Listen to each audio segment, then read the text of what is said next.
This meeting is being recorded.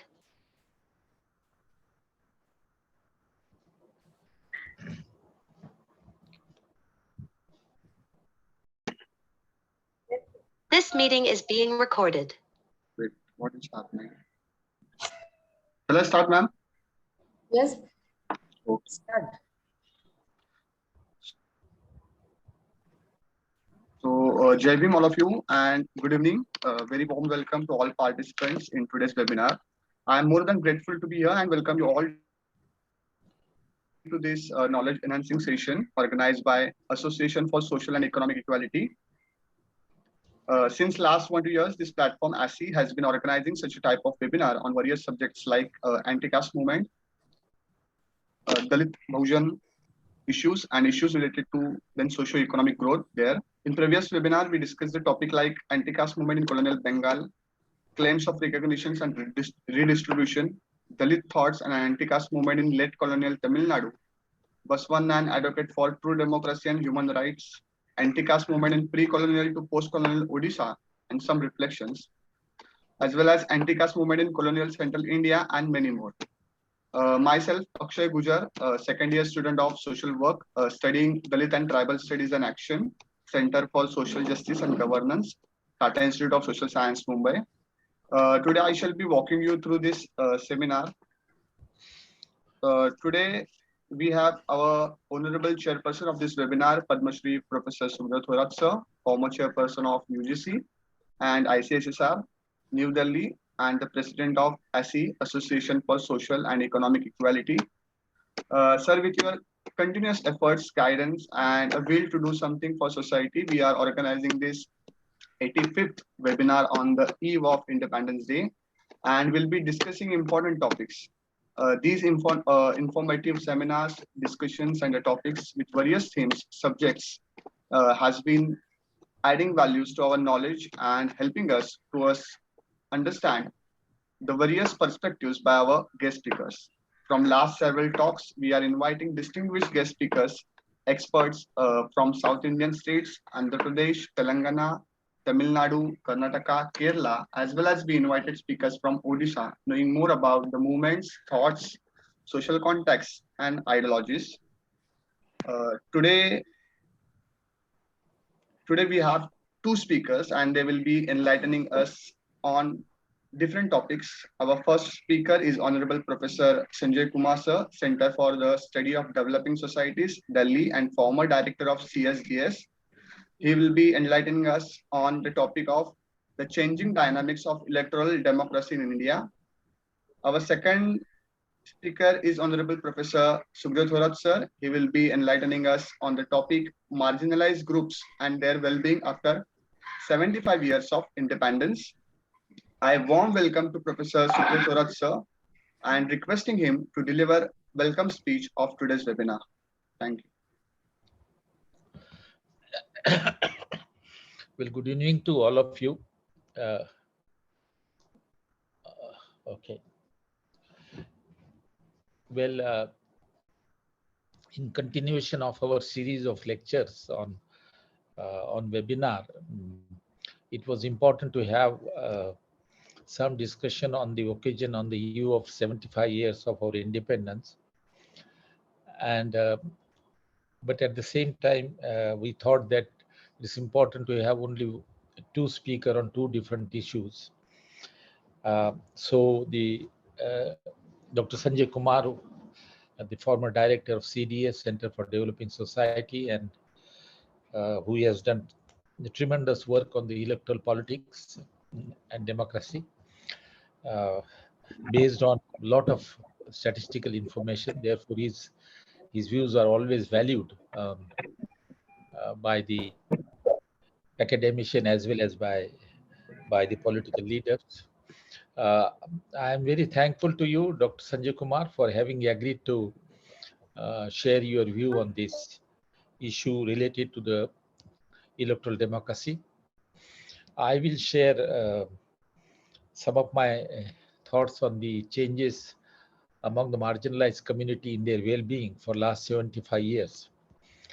But what is important is that, because Dr. Sanjay Kumar has another engagement, so he will speak first for whatever time he needs. And then we take the question and answers for as long as we want. And after that is over, then I will speak, and Sanjay Kumar, we will excuse him to go for his second assignment. With this preliminary comment, I pass it on to Vidya for further proceeding. Okay, thank you, sir. Akshay? Thank you. On behalf of the association, I welcome today's first guest speaker, Honorable Professor Sanjay Kumar, Center for the Study of Developing Societies in Delhi, and former director of CSDS. Before beginning the session, I would like to give brief introduction of our first guest speaker, Honorable Professor Sanjay Kumar. So Sanjay Kumar sir is currently professor at Center for the Study of Developing Societies, Delhi, known as CSDS. He served as the director of CSDS from January 2014 to January 2020. His main area of research has been Indian elections, voting behavior using quantitative method.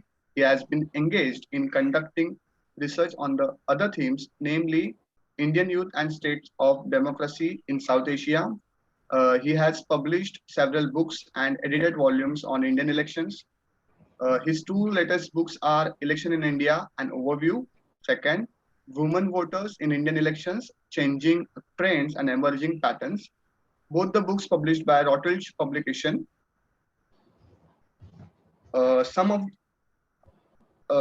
his other well-known books are Post-Mandal Politics in Bihar, Changing Electoral Patterns.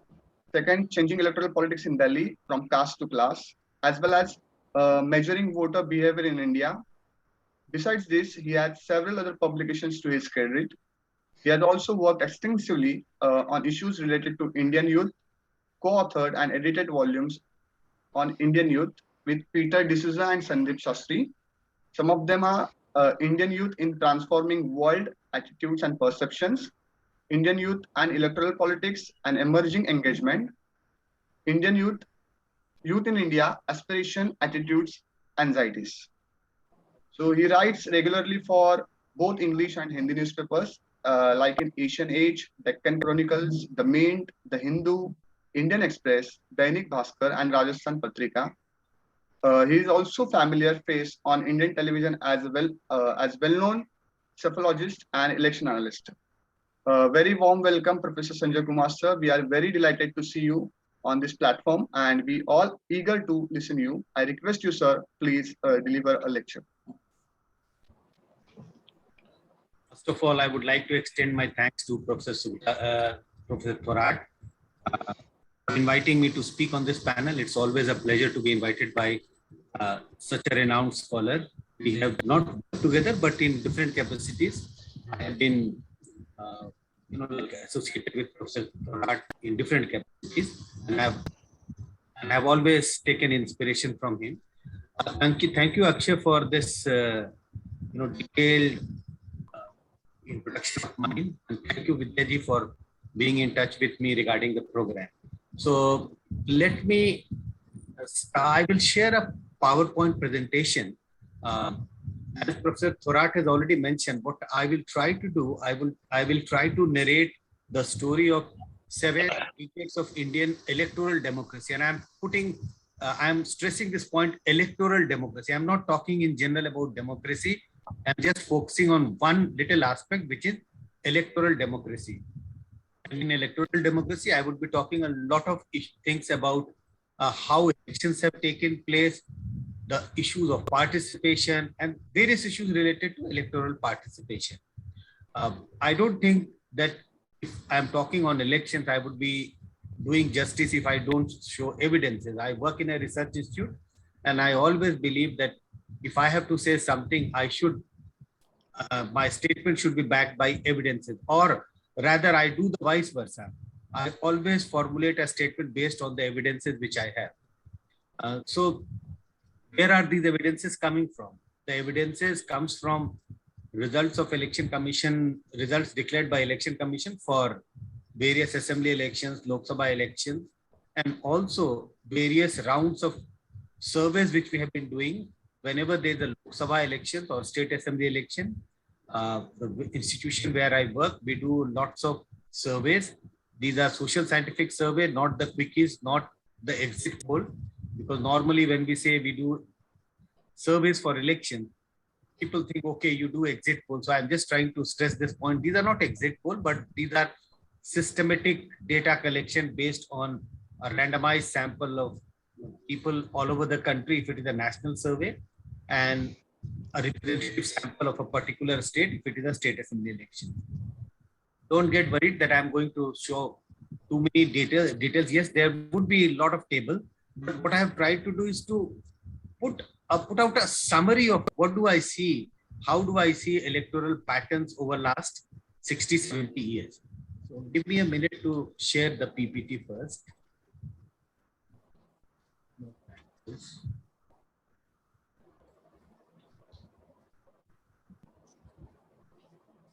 Is this visible now?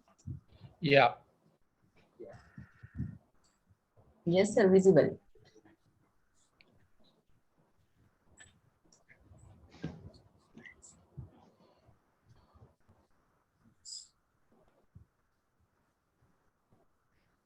So as you can see, the title of the lecture is Changing Dynamics of Electoral Democracy in India. So what do I see? This is the summary of what do I see in Indian electoral democracy. Increased electoral participation. And when I say increased electoral participation, I am referring to the number of candidates contesting elections and number of political parties contesting elections. But that's not the only indicator of increased electoral participation. Participation of common voter in Indian elections have also increased. So that's another element of electoral participation, that voting turnout has increased over the years. Lok Sabha elections registered higher turnout now compared to the past. That's a big change which has taken place in Indian elections during last 2 decades. Increased electoral participation among women voters in Indian elections, as well as the youth. So this is the largest summary of electoral participation. What is the change with regard to electoral participation? It has increased. It has increased over last few years, few elections, and it has increased among, especially we can witness increase among women voters and the youths of this country. So now, for all these 5 points, I would try and put out some evidences. Very simple evidence when I said number of political parties, increased electoral participation, number of political parties which contested the Lok Sabha elections. And you can clearly see, this is not the data coming from the survey, this is the data from the Election Commission of India. If we look at the early elections, 62 till 84, less than 100 political parties contested the Lok Sabha election. But look at how it has increased since 1989, from 89 till 2019. If you see the number of political parties which contested the various Lok Sabha elections has increased. 2019 Lok Sabha elections, 563 political parties contested the election. I think there can't be a better evidence to suggest that there is greater electoral participation of political parties in Indian election. If we put out the data for the state assembly elections, we will see the same trend, but this is the data only for the Lok Sabha election. Clear evidence of increasing participation of political parties in Indian elections. Now look at the number of candidates contesting elections. Similarly, right from 1952 till 2019, at the graph which goes up from 1952, and in 1996, it reaches the top. 13,952 candidates contested the 1996 Lok Sabha election. After that, there was a sharp decline. 1998 elections, only 4,750 candidates contested election. After that, there is again a increasing trend. You may be wondering why there is a sharp decline. This is only because the rules of game changed. The Election Commission came up with several changes in who can contest election. where and so about contesting elections, several rules were changed. Till 1996, a candidate can contest elections from X number of constituencies. There was no restriction. You can contest from as many constituencies as you want. After that, there was a change brought about by Election Commission of India. Party candidate can contest not from not more than 2 Lok Sabha seats or a Vidhan Sabha seats in the same election, and an independent candidate cannot contest from more than 1 seat. That is why the number of candidates and the counting, when we say 30,952, so if a candidate is contested from 10 constituencies, so he's counted as 10 candidates. So the number dropped from 1996 till 1998. In 1998, also there were other changes, but I'm not referring to other changes, which was about increasing the security deposit was increased. Earlier, it used to be very less amount. So in 1998, between the security deposit, when candidates contest election, they have to submit a security deposit for contesting election. And if you lose your deposit, if you don't get 1/6 of the total votes polled, then you lose your deposit. So when the amount was increased, this was also kind of a disincentive for many non-serious candidates in contesting election. So that is why the number of candidates went down, but slowly and gradually after that, we see again an increasing trend of number of candidates contesting election. That applies to even the women candidates. Same explanation for why do we see number of women candidates declining from 599 in 1996 elections to 274 in 1998. But after that, you can see again there is an increasing trend of more and more women candidates contesting elections. 2019 elections, 715 women candidate contested election.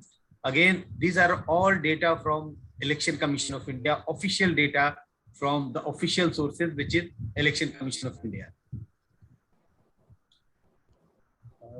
Number of women getting elected to the parliament. We keep talking about number of women getting elected to the parliament. There's nothing new about this data, that the number of women representative in Lok Sabha is the highest in 2019 election. But the point I'm trying to mention with this line graph is the trend. If you look at the trend, there was a time, look at say between 1952 till 1989, except for 1984, it was less than 30. It is around 30, 28, 29, 30, 31. That's the range between 1952 till 1989. And then between 1991 till 2004, it is roughly about 40-50 women getting elected. But the trend is always on the upward side. And after that, we see an upward trend. 59, 62, and 78 women getting elected to the Indian Parliament.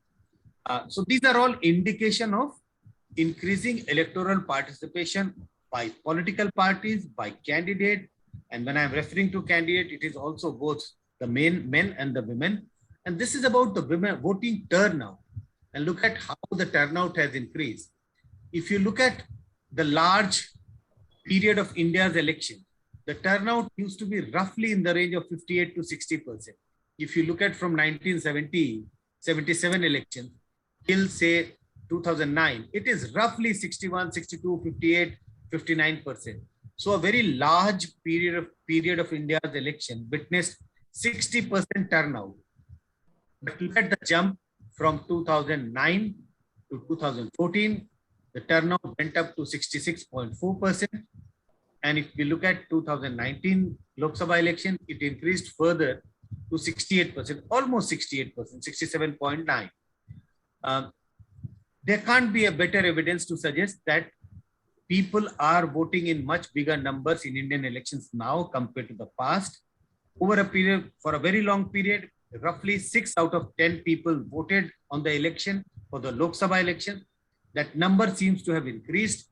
If you think in terms of the actual number of people, even 2% amounts to a very large number of people turning out to vote on the polling day at the polling booth. So there is a clear evidence of increasing electoral participation of candidates, political parties, When I say candidate, it refers to the women candidate as well.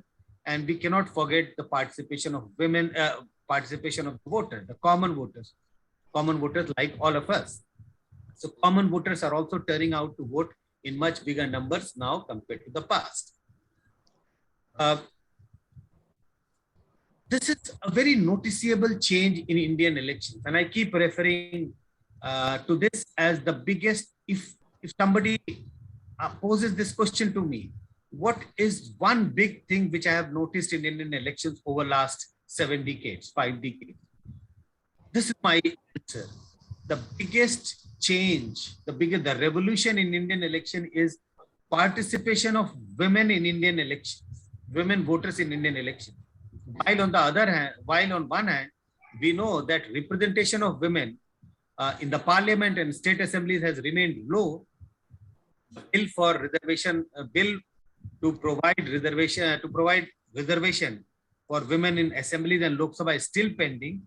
But look at the participation of women as voters in Indian election. And this is the graph for gender deficit. And the numbers are in percentages, which indicates 17. If we look at 1957 election, this is 17% deficit in turnout of women compared to men. Just to put it simply, if there are 100 voters, women voters and men voters, so if out of 100 men voters, 50 have voted in 1957 election, out of 100 women voters, only 33 voted. So this is the gender deficit in turnout. Early elections witnessed much higher gender deficit in turnout. And if you look at again, there is a trend for a very long period of time, 77 till say about 2004. It has nearly been 10% deficit in turnout among women voters. So women have always voted in lesser number compared to men voters for a very long time. But look at the change which started taking place in 2009. The gender deficit now in 2009 was 4.4, which is to say more women turned out to vote on the election day in 2009 compared to 2004, because in 2004 the gender deficit in the gender deficit in turnout was 8%. Look at 2014, it further reduced to 1.4. And if you look at 2019, it was almost equal proportion of men and women voted in 2019 election. And I want to remind all the listeners that there has not been any change in the rules. This is self-mobilization of women. They did not require any help by the government of India or the government of the state. No legislation has been done. While women are raising their voice for reservation of seats in assemblies and parliament, which has not taken place. But this is one aspect in which women did not, when women were not dependent upon anyone else, they self-mobilized and turned out to vote in much bigger numbers. Remember, on the election day, whenever election takes place in any state or Lok Sabha election, newspapers are full with visuals of, women queuing up in large numbers, long queues of women. Those visuals are still, like live in our eyes. If we think of the election day, the voting day newspaper, the newspaper, when we look at turn the pages of the newspaper, the next day of the voting, this data certifies that. This is an aggregation of all the visuals which we see on the voting day, that women are turning out in very large numbers. And when we put all the data together, again, this is not from the survey. This is not an assessment of women themselves that they have turned out to vote. This is released by the Election Commission of India. What we have done is to just collate this data and put it out in a manner which speaks something. And I think it speaks a lot that women turnout has increased over the years during the Lok Sabha elections. This change has not only taken place in the Lok Sabha election, we see this change even in the state assembly elections. As in India, every year, several states goes to poll. So what I have done in order to make it easier for the viewer, for the listener, I have divided the years into different segments. So all the bars which are on the downward side indicates a gender deficit in turnout. So from 1993 till 2010, there is and all state assembly elections clubbed together, which were held during that period, say 1990, between all the state assembly elections held between 93 and 95, the gender deficit in turnout was 4.5%. But look at the change which started happening in 2010. And this happened for the first time in Bihar Assembly election, when for the first time the gender deficit, the women turnout was higher compared to the men turnout by 3%. And after that, there is a change, 2011, 13, 2014, 15, 2015, 18. And if I update the data even beyond 2018 to 2022,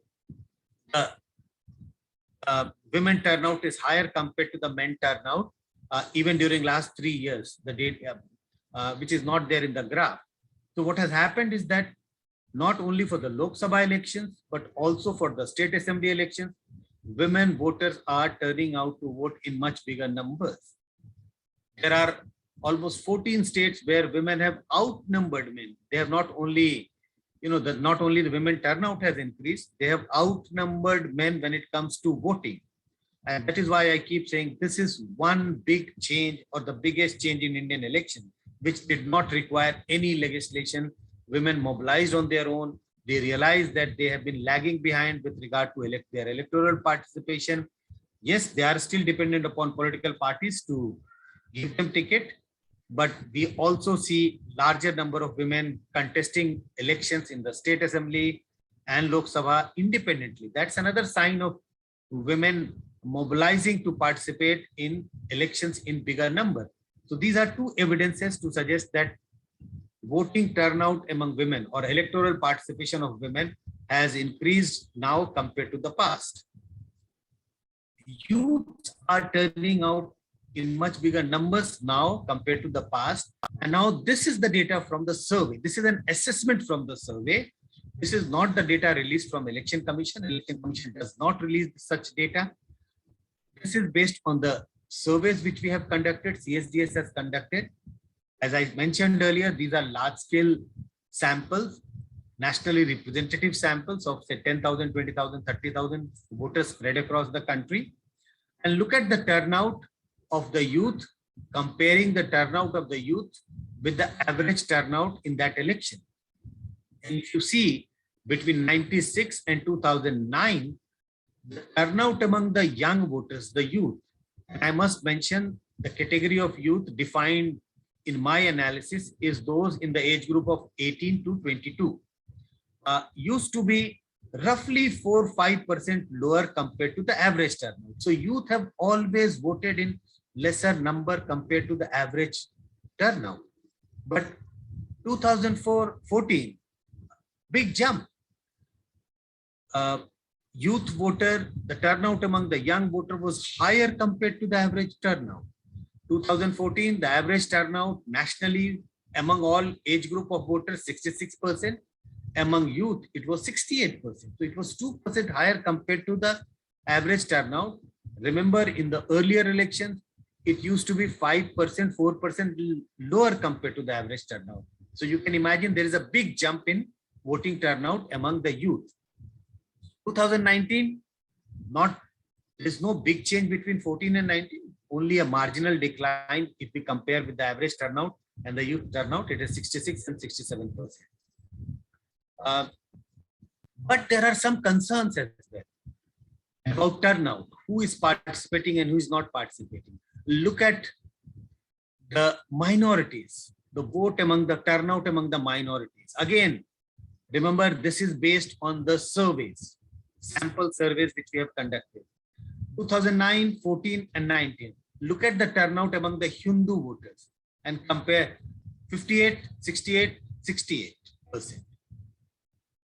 So what has happened is that, and also remember 2014 Lok Sabha elections, the average turnout among all religious group, all groups, cross section of voter was 66%, and 2019 elections 68%. So the Hindus voted in much bigger numbers compared to the average turnout in 2014. But look at the Muslim vote. It is 59, 59, 59.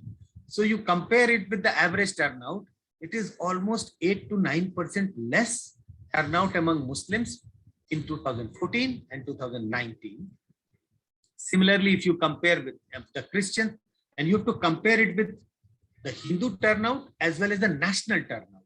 It is among the Christians also it is low, and Sikh low, but almost 2014 it was 69%, but in 2019 we see that the turnout. So this is a concern of India's election, that the minorities are not turning out to vote in such larger number as we see among the majority community.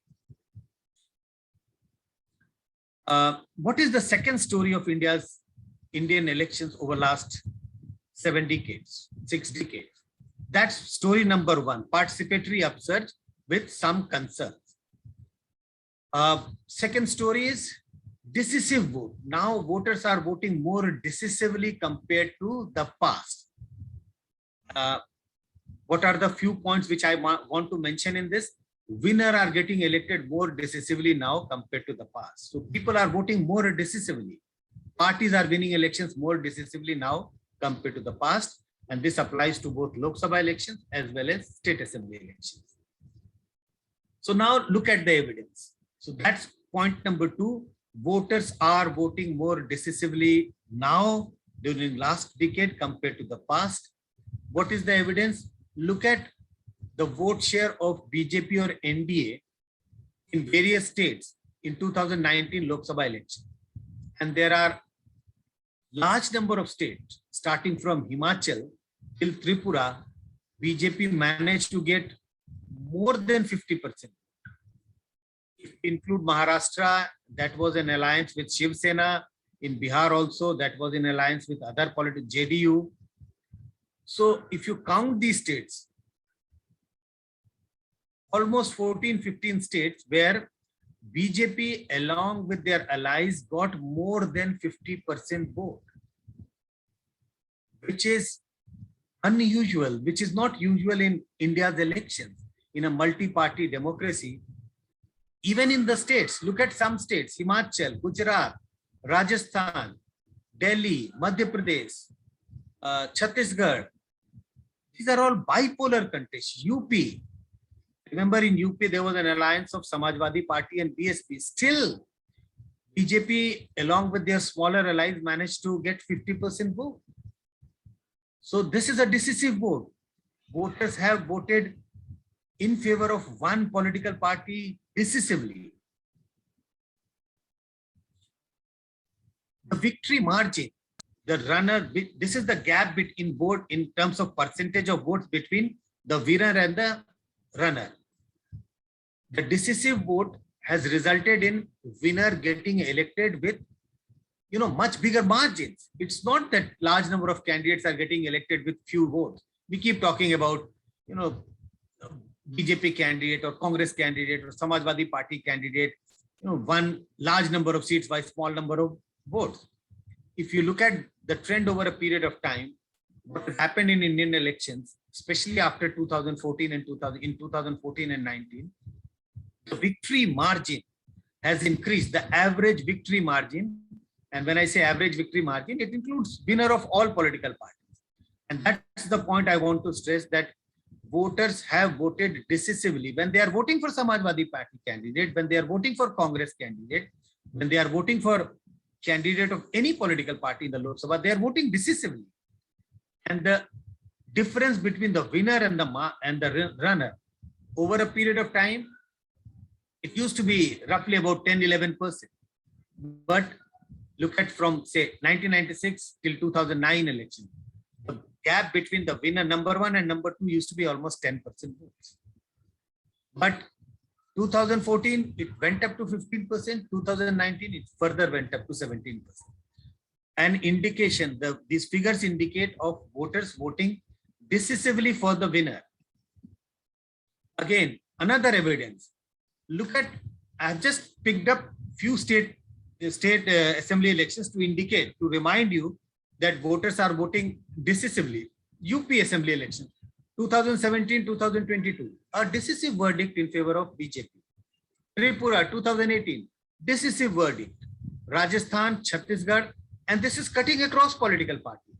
It's not only for BJP or not only for one political. Rajasthan, Chhattisgarh, decisive vote for Congress party. Assam, 2017-2021, decisive vote for BJP. Delhi, 15 and 20, massive victory for Aam Aadmi Party. Bengal, 2017 and 2021, massive victory for Trinamool Congress. So what is happening is that voters are voting. There are some exceptions. I'm not saying that there are no exceptions. Jharkhand was an exception.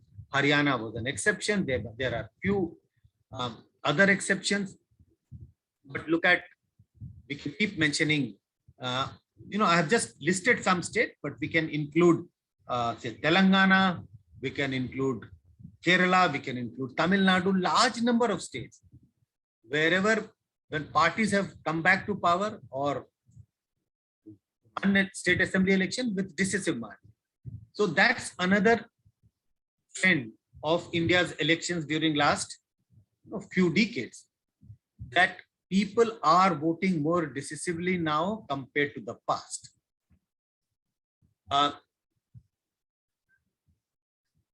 Third, anti-incumbency used to be a thumb rule in Indian election. Early decades, many governments got re-elected.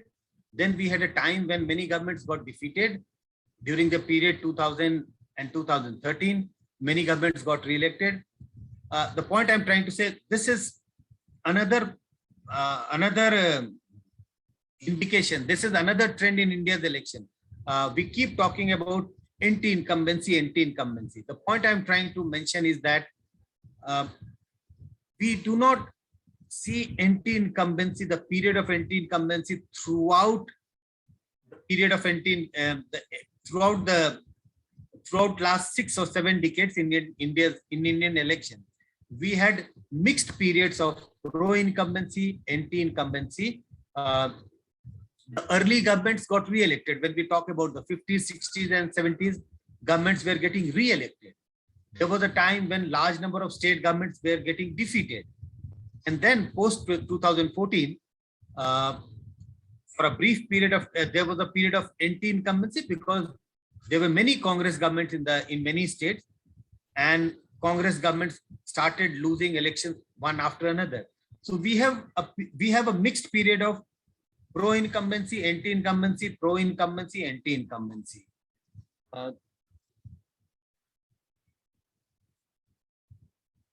Another point, that table was very clumsy, and that is why I deleted that table. But I have mentioned that point, that we have witnessed periods of pro-incumbency, anti-incumbency, pro-incumbency, anti-incumbency. So the point which we keep discussing, that Indian elections are all about anti-incumbency, I wanted to just refute that, and that was the trend. Another trend which we witnessed in Indian election is that voters are now more committed voters. Voters in the present day Indian voters are more committed than, compared to the early time. And what is the indication of that? What is the evidence of that? This is again based on the survey which we conduct, and we have asked this question: when do you make up your mind which party to vote for? And if you look at the elections between 96 and 2019, and I consider all those voters who make up their mind very early, even before campaign started. And these are the floating voters, election day or on the eve of voting. And compare these two columns, the column number 1 and 2, and with the last column. So you will find that before elections, 96, 98, 99, like almost 25, 30% voters used to make up their mind very early. But look at 2004, 9, 14. So the proportion of voters who started taking early decisions, which party to vote for or whom to vote for, has increased. And if you compare it with those voters who took decision on the election day or on the eve of voting, numbers has gone down. So what is happening is that people are not waiting for the issues. People are not waiting for the candidates to be announced. People make up their mind very early in advance. This is an indication of their commitment to parties.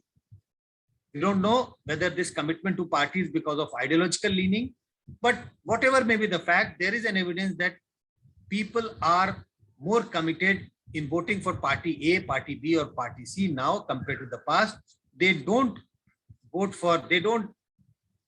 for the candidates to be announced. They don't wait for the issues to be surfaced during the election time.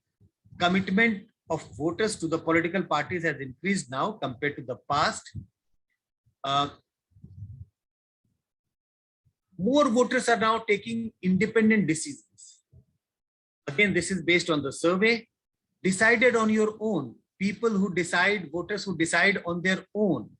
And look at, if we compare between, say, 2004 till 2019, in 2004 election, 63%, and this is a acceptance of the voters that I decided on my own. I did not consult anyone else. In 2019, the proportion of voters who decided on their own has gone up 81%. And these are all connected if we try and connect these facts. And that is why we see very large number of voters taking an early decision. I don't want to consult. I don't want to wait for the candidate. I don't want to look at the issue. My commitment is to vote for party A, party B, or party C. I will vote for that party, irrespective of the candidate, irrespective of the issues which are on the surface, because I like that party. I am loyal to that party, whatever may be the reason, but loyalty to the party has increased over a period of time, at least during last 1 decade. And these are indications of that. Moving on to other section, that how support base of different political parties has changed over a period of time. Last 10 years has witnessed a lot of churning in support base of political parties. BJP has added 20% vote during last 1 decade. I need to remind the viewers and the listeners, 2009, 2019, 10 years, 20% votes has been added by BJP to its kitty. It has got doubled. The BJP's vote share has got doubled. BJP got roughly about 18% vote, 19% vote, 18% vote in 2009 election. And in 2019, they got 37%. It's not a small achievement for any political party to double your vote share in 10 years' time. Support base of Congress has declined significantly. Regional parties seems to be on the decline, but they're still holding on in their respective states. So now some evidences to suggest how BJP support base has increased, how BJP managed to increase its support base. It has managed to double its vote share during last 10 years across the country. Where has BJP expanded? BJP has expanded its support base in the rural India, even when it managed to retain support base among the urban voters. Not that they have lost support base in urban voters. They have expanded their support base in rural India, along with holding on to the urban support base. BJP consolidated its support base among traditional voters, upper caste, middle class, and upper class voter. But besides that, it managed to expand its support base among new voters. And who are BJP's new voters? Dalit, Adivasis, and the young voters. These are BJP's new voters. And now the evidences for that. This is the BJP's vote share in 2004 and 2019. In rural constituencies, semi-urban constituencies, and urban constituencies, you can see BJP still gets more votes in urban constituency. You compare the 3 yellow bars, rural 38 and urban 41. But look at the increase between 2014 and 2019. 2014, in rural constituency, BJP has 30% vote. And in 2019, it went up to 38%. So it's an 8% increase in BJP's vote share in rural constituency. But if you look at urban constituency, it's only 2%. You can also say that in urban constituency, BJP's threshold was higher, 39%. But still, there is an evidence to suggest BJP's enormous expansion among rural voters. It has expanded much faster in its support base has expanded much faster in rural constituency compared to urban constituency.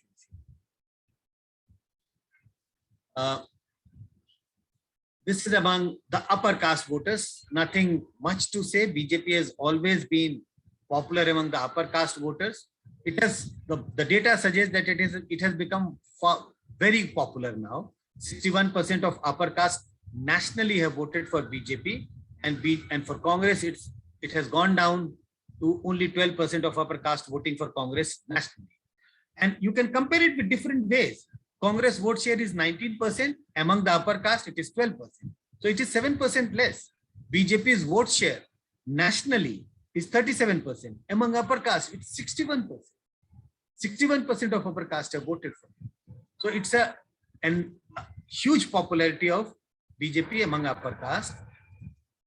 If we look at the classes, again, this is a comparison between 2014 and 19. The poor, lower, middle class, upper class. And again, the point I want to mention is, and these are all from the surveys which we have conducted. BJP still remains more popular among upper middle class and the middle class compared to the poor and the lower. But look at the inroads BJP has managed to make among the poor and the lower class voters. Compare it with 2014. Poor 24%. What is the increase? 36%, 12% increase. And now, if you look at all the 4 yellow bars, the difference in terms of BJP's vote share across classes has narrowed down compared to what it used to be in 2014. So among the poor now in 2019, it has got 36%, lower class 36%, middle class 38%, upper middle class 44%. If you compare it with 2014, among the poor, it was 24%, and among upper middle class, it was 38%. So there was a 14% gap. The gap has narrowed down. So BJP, clear evidence of BJP's expansion of support base among the poor and the lower classes of voters. Among the OBC voters, we all know that how BJP has tried to make inroads among the OBC voters. They have been very careful state by state. They don't target the upper layer of the OBC who are loyal supporters of different political parties. Yadav's loyal supporters of RJD in Bihar, Samajwadi Party in UP. We can keep taking names of different upper peasant proprietary class, the upper OBC class, who are loyal supporters of different political parties. So BJP has strategized. They tried to mobilize the lower OBC voters in large number of states, and the strategy seems to be extremely successful. There has been a competition for the OBC vote. This is for the all OBC. This is not only for the lower OBC. I was just trying to explain why do we see BJP's support base increasing among OBC voters. So between 96 and 2009, the two parties competed against each other for the OBC vote. And you should remember that a very large number of OBC votes went to the regional party because the vote share of these two parties combined is less than 50% among the OBC. But a big change has taken place. BJP's vote share among OBC has increased, enormous increase from 22%. Now 44% of OBCs voted for BJP in 2019 election. And Congress support base among OBC has declined. Vote share among the Dalit voters, again, over a period of time, 96 till 2009, it stabilized 12%, 13%, 12%, 13%. These are national figures. These are national estimates, not for state-wise. But look at the increase from 12% to 33%, enormous increase, almost 3 times. And BJP's support base among Dalit voters has come down from 38%, 34% to 20%. Among Adivasis, again the same story, from 24% to 44%, 24% in 2009 to 44% in 2019. The Muslim vote, a lot of talk about are Muslim voting for BJP or not. At least our evidences doesn't suggest that Muslims are voting for BJP. Always, like 4, 5, 6, 7% Muslims vote for BJP. This is more in the states where there is a bipolar contest like Gujarat, Madhya Pradesh, Chhattisgarh, Rajasthan. But in states wherever there is an alternative to Congress, Muslims have shifted in a big way to the regional party. And that is why Muslim support base for the Congress has declined in 1971. It was 59%, and now it has gone down to 33%. And look at the vote share of the support base of regional parties among the Muslim voters. It has gone up to, it is more than 50%. BJP, it's almost stabilized at 6-7%. They always get that vote. So no surprise. And I must mention, this is much bigger in states where BJP is in bipolar contest with Congress. Very little, 2%, 1%, not more than 2-3% in states like UP, Bihar, Bengal, wherever a regional party is strong, and wherever a regional party has emerged as an alternative to Congress, Muslim vote has shifted in favor of that regional party.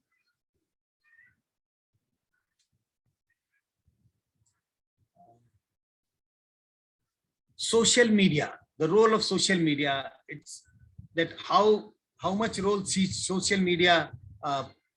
The previous slide was about, I wanted to skip because I'm also keeping an eye on the time.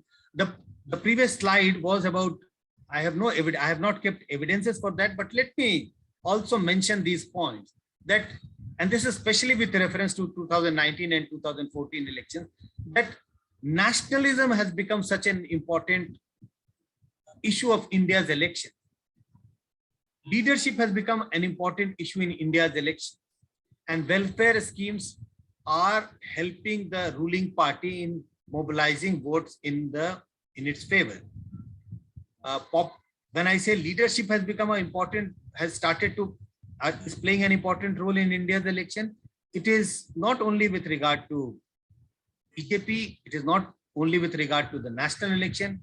This applies even for the state assembly election. We can keep moving from state to state and figure out that if the regional party is headed by a very strong leader, the chances of that party winning election, or at least performing well, posing a challenge to other opponents, is very high. Look at Bengal, look at Odisha, look at Telangana, Andhra, Karnataka, Tamil Nadu, Delhi, Aam Aadmi Party, Punjab, Aam Aadmi Party. So leadership has become very important. Nationalism is an issue which is on the top of India in the vote, on the top of voters' mind, and that is shaping voting decision in a big way, whether it is a Lok Sabha elections or a state assembly elections. There may be some exceptions. I'm not saying every single state witnessed that, but wherever BJP is strong, they try to use nationalism as an issue, and they have been very, very successful in doing that. And nationalism doesn't always mean that they would ask vote in the name of Hindutva or in the name of Mandir. The BJP uses nationalism in a very subtle manner. The 5 states which went to poll, we have clear evidences to suggest price rise, a big issue for the voters, unemployment, a big issue for the voters. But these two issues did not shape their voting decision. What shaped their voting decision was something else. That was leadership, that was nationalism of a different kind. In UP, law and order was used by BJP in a different manner. That how if the regional party comes to power, and the reference was to Samajwadi Party, law and order might get disturbed in the state. And who are the people who are responsible for deteriorating law and order situation? And they relate that to people of a particular community, and then the reference would be to Pakistan. So this is, in a subtle way, nationalism is being invoked in various elections, and that has become an important tool for voters' mobilization in the present day time. Welfare schemes, there are also evidences to suggest welfare schemes are helping political parties in mobilizing vote. Social media is playing an important role, but the point I'm trying to mention is that the role of social media seems to be overstated. And from this data, I will try to suggest that why I say it's overstated.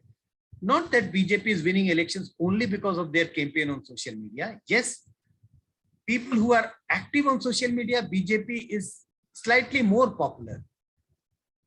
Look at the vote for BJP, column number 3. Voters who were not exposed to social media, 36% voted for BJP. Voters who had low exposure to social media, 37% voted for BJP. Voters who had moderate exposure of social media, 39% voted for BJP. Yes, voters who had high exposure of social media, 43% voted for BJP. But compare it with Congress. Congress did not take lead among any sections of voters over BJP, whether voters were low on social media or no exposure to social media. Congress also fared badly among all sections of voters, 19%, 21%, 18%, 21%.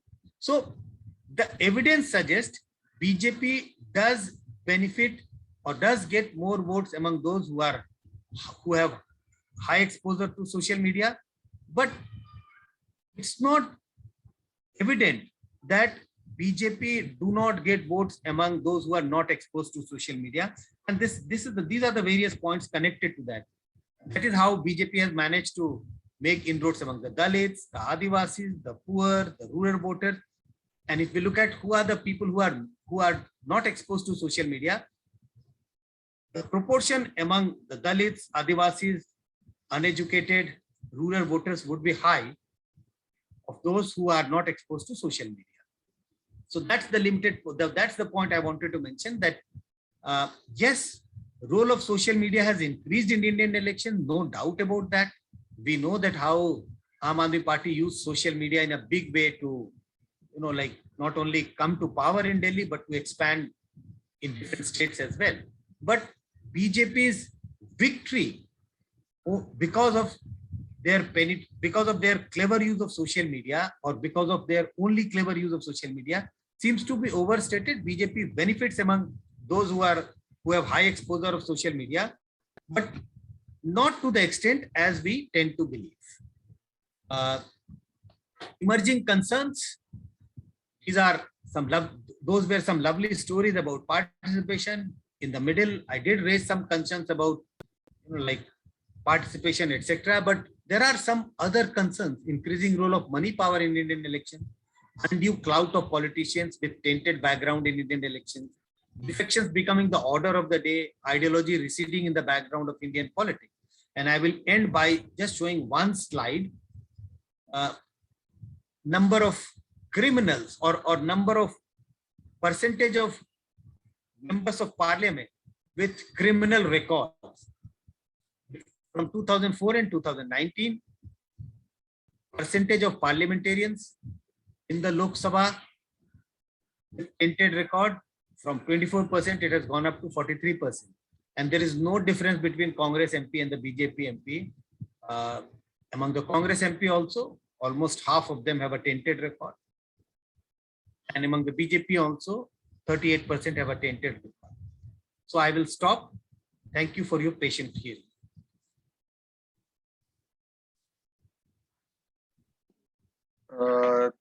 Thank you, sir. It was really deep analysis of Indian electoral democracy and its changing dynamics. Now I request to Professor Sukhadeo Thorat sir to share his comment and reflections. No, sir. Akshay.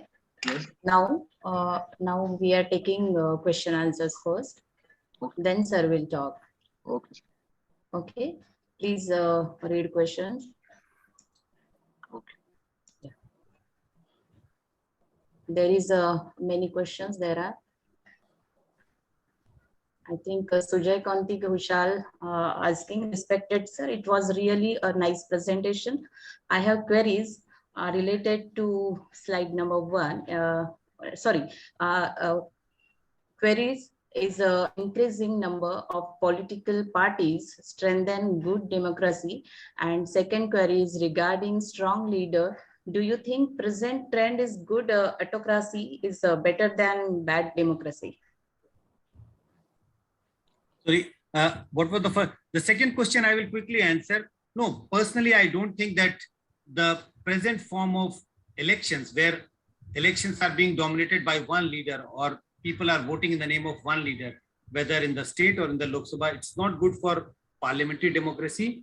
I think people should vote for their own, the candidate contesting in the constituency. The candidate should matter in the constituency. Issues should matter, not the leader. That should not be the guy. That should not be the main criteria of voting. So this presidential form of election in the parliamentary election, when parliamentary election is being contested, is not good for India's democracy.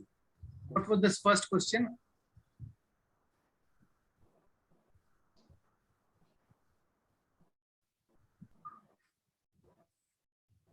I can't hear. Sorry. Is increasing number of political parties strengthen good democracy? My personal view is this, yes. Why do we see new parties emerging? I think the belief new parties are an expression of, you know, the socio-economic, the expression of the desire of people, the marginalized people in different corners of the country. They think that their aspiration has not been fulfilled by the mainstream political parties, and in order to voice their views, whether it is with regard to the economic views, social, political, etc., they need a platform. When they don't get a platform in the mainstream political party, this is the political parties provide a platform. So I think regional parties are an expression of regional aspirations of the people. I think in a multi-party democracy like India, or in a diverse country like India, more and more parties are useful for making democracy healthier. There will be more political competition. So candidates will be alert, parties should be alert, because there is more competition. I give an example to explain. If there is a class and there is only one student, so he will always come first, he will have no competition and he won't worry about his performance. There's just only one student in the class. Imagine if there are two students in the class, he will have to be a little concerned. He will have to work a little harder now, because he knows that there is a competitor. If there is a class of 50 students, then this student will have to work much harder, because he knows that the competition is much tough now. There are 50 more students in the class and he can be left behind if he doesn't perform. So more political parties are like that. They also perform the similar function in electoral democracy. If there are more political parties, there is a responsibility on the political parties to perform. If you don't perform, people have other choice. Okay, thank you, sir. Dr. Shashikant Pattan is asking, my question is how to go for ballot paper than EMV electoral process? That's not my area of expertise, or how to go. I think, see, this is a question related to the management of election, how to conduct election. There have been debates during last 1 decade about glitches in election, in EVM. Should we go back to the paper ballot? Should country try and hold elections again with the paper ballot? This discussion is going on. Personally, I don't think that, however you may debate, we are not going back to the ballot paper system of election. If there are concerns, there would be innovation. There would be new methods to make the elections more transparent. Now we have VVPAT, the kit comes out, but I think going back to the paper ballot for election is not going to be possible. Whatever may be the criticism, I don't think that the Election Commission is ever thinking in going back to the old model of conducting elections. Thank you, sir. Now, question from Revat Kumar Borkar. If Nota votes more than any candidates, there should be re-election. Am I right? If right, is it good for parliamentary democracy? And why OBC, Dalits and Adivasi is voting to BJP big way from 2019, how it can be counterbalanced? So at the moment, the provision of nota is toothless. In a sense, there is no provision of re-election or countermanding the election or cancelling the election with number of votes polled for nota. Imagine if there are 100 voters in the constituency, and even if 99 voters vote for nota and one vote goes to a candidate, the candidate will be declared. Technically, that candidate will get declared, and all 99 votes which has gone in favor of nota will lose importance, will have no importance. It will only be, they will be registering their protest that, you know, we don't want this candidate. So at the moment, and I am of the opinion that nota should be given more teeth, in a sense, some provision of what happens to the nota, what is the implication if certain percentage of vote are polled in favor of nota, it should have some implication. The election may be cancelled, something of that kind.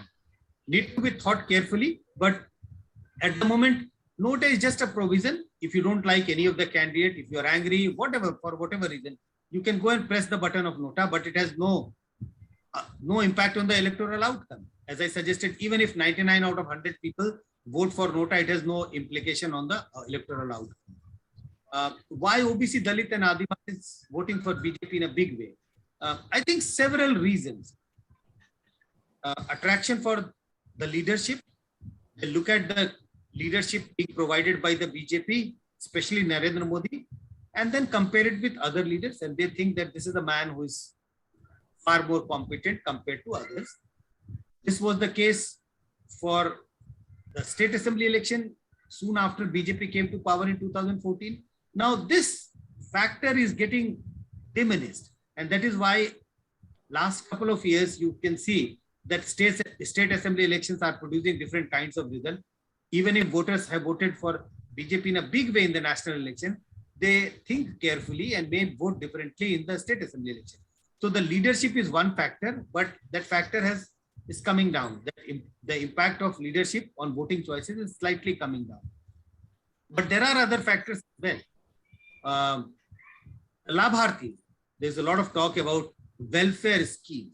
And most of these welfare schemes are aimed at, you know, helping the poor people. And who are these poor people? If we look at the Dalits, Adivasis, and the OBCs, the proportion of poor among Dalit, Adivasis, and OBCs is higher among these sections of voters compared to the upper caste. So Labharthis, BJP has reached out to these sections of voters in a big way through the Labharthi schemes. BJP has also tried to change the nature of its leadership, the face of the leadership. Look at the last cabinet expansion, and after that, so much of talk about the representation of Dalits, representation of OBCs in the national capital. So BJP has worked hard in order to make inroads among the OBC voters, the Dalit voters, and the Adivasi voters. How it can be counterbalanced, I think it is for the political parties to think. Political parties which used to champion the cause of the OBCs, Dalits, and the Adivasis, they have to come up with some positive platform, some positive initiative. Only anti-Modi plank or anti-Modi platform is not going to help these parties, the regional parties who used to get very large number of OBC vote, Dalit vote, in weaning away the OBC and the Dalit vote, which has gone to BJP during last couple of elections. So regional party have to work hard. They have to try and build the trust of the people. Okay, thank you, sir. Now question from Professor Varsha Chandan Shive from Brahmapuri. Sir, if the president election is by ballot paper and also big democratic countries having elected their government by ballot paper, then country like us, why should not adopted election on ballot paper? I think this is a big debate which is going on. Yes, we know that in India, and this should be a matter of concern, that for the largest election, which is the election to the Lok Sabha, we use the EVM, but there are various other elections in which we still use the ballot paper. Why this duality? Yes, there are lots of merit in using EVM for conducting election, but if there are only merits in using EVM, why not use it for the presidential election also, for the vice presidential election, so etc. We know that very large countries use ballot paper for holding elections, but I have already replied to this. I don't think that their election commission will make effort to make voting on EVMs more transparent. They have already moved ahead in that direction. Now we have a VVPAT, which comes out as soon as you cast your vote, a chit comes out. You can see that your vote has gone to the same party, of the button for the party which you have pressed the button. So I think if there are more criticism about EVM, Election Commission will try and work out something to make it more transparent. I don't see any possibility of Indian elections going back to the ballot paper. Okay, thank you, sir. Question from Satish More, sir. What will be the future of democracy? Whether the marginalized groups would have space in it? See, there are concerns about marginalized group. I know when Professor Thorat is going to make a presentation about the economic conditions, economic well-being of different sections of communities, there would be lots of alarm bells, because we know that well-being, economic well-being of the country as a whole is not good. And if we talk about the marginalized sections of the society, it is much worse compared to the upper sections of the society. But I think these are concerns, these are issues which come and go. Democracy, people have trust in democracy. Even those people who are on the lower side of the economic ladder, socially on the lower side of the social ladder, but we see a lot of trust in democracy. They are critical. A lot of them are critical about the people who are running the affairs of the government at some point of time. I'm not only referring to the present time. That was the case even in 2013, 2014, 2013, when there was a UPA government. So people have reservation about, people mean the voters have reservation about the people who are running these governments. But I think very little reservation about the institution as such, about the democracy as such. So I think no immediate, I don't see any immediate threat to the democracy, only because people belonging to marginalized sections are not doing well are not doing well in the present day times. Thank you, sir. Again, question from Revat Kumar. What can be alternative to BJP in coming 2024 election? Does such situation will emerge? How to counter them? I think one liner, because BJP has such a huge support base, and I have demonstrated that through various evidences, that BJP in the states where regional BJP is up against the regional party will be able to put up a challenge against the BJP. But there are almost 210 constituencies where BJP is in direct contest with Congress. And in these constituencies, BJP is doing extremely well. So Congress is not in a position to put up a challenge.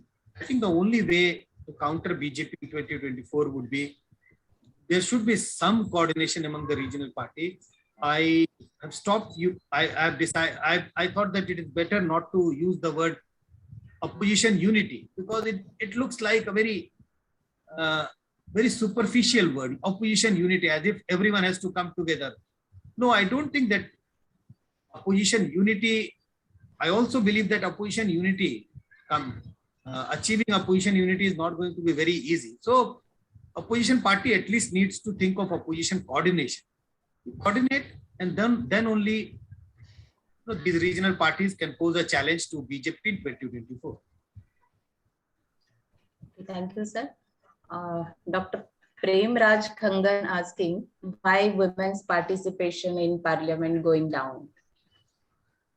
women's representation in parliament is not going down. The data clearly indicated that compared to the past, now women's representation in parliament has gone up if you compare it with the earlier election. But the point is that it is still much below compared to what it should be or what it should be.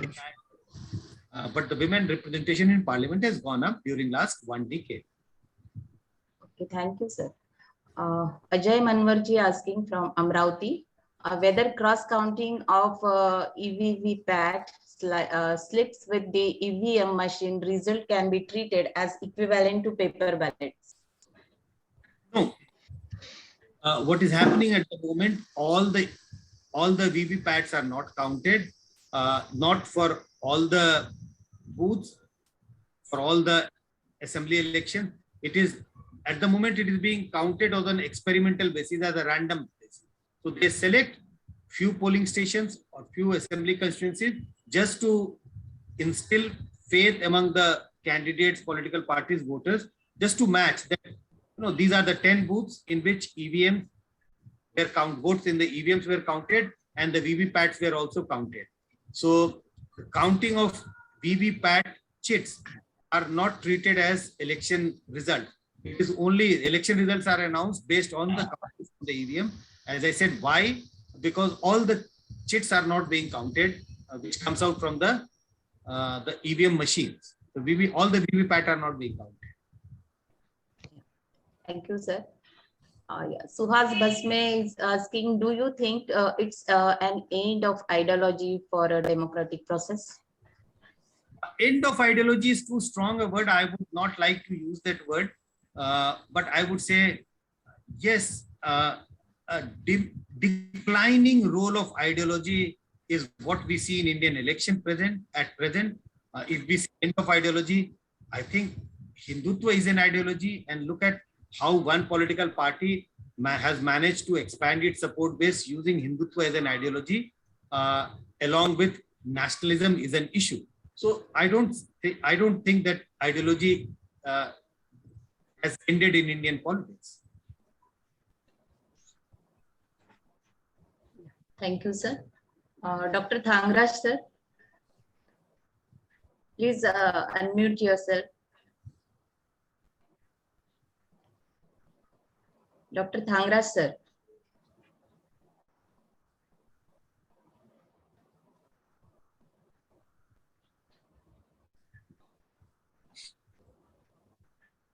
Yes. Yes. It's a very nice presentation with good analysis. I don't have any problem with your analysis and your data, but I seek some clarification from your data that the recent election shows that there are 563 political parties in India which contested.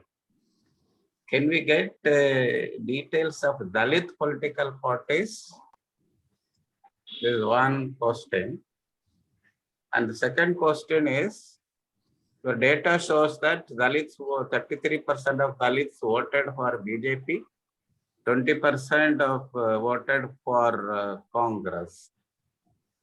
Can we get these details by states, where the Dalits are voting for BJP, where the Dalits are voting for Congress? And then my third question is, recent elections,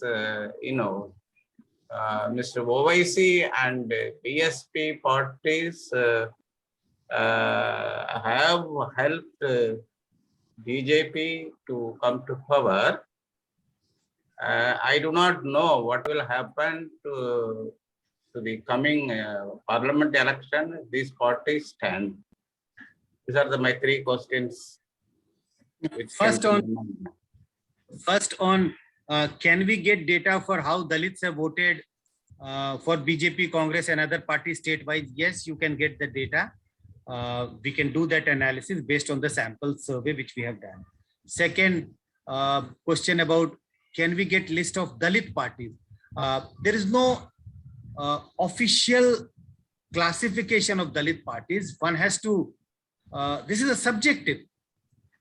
whether BSP is a Dalit party or not. You might say it's a Dalit party.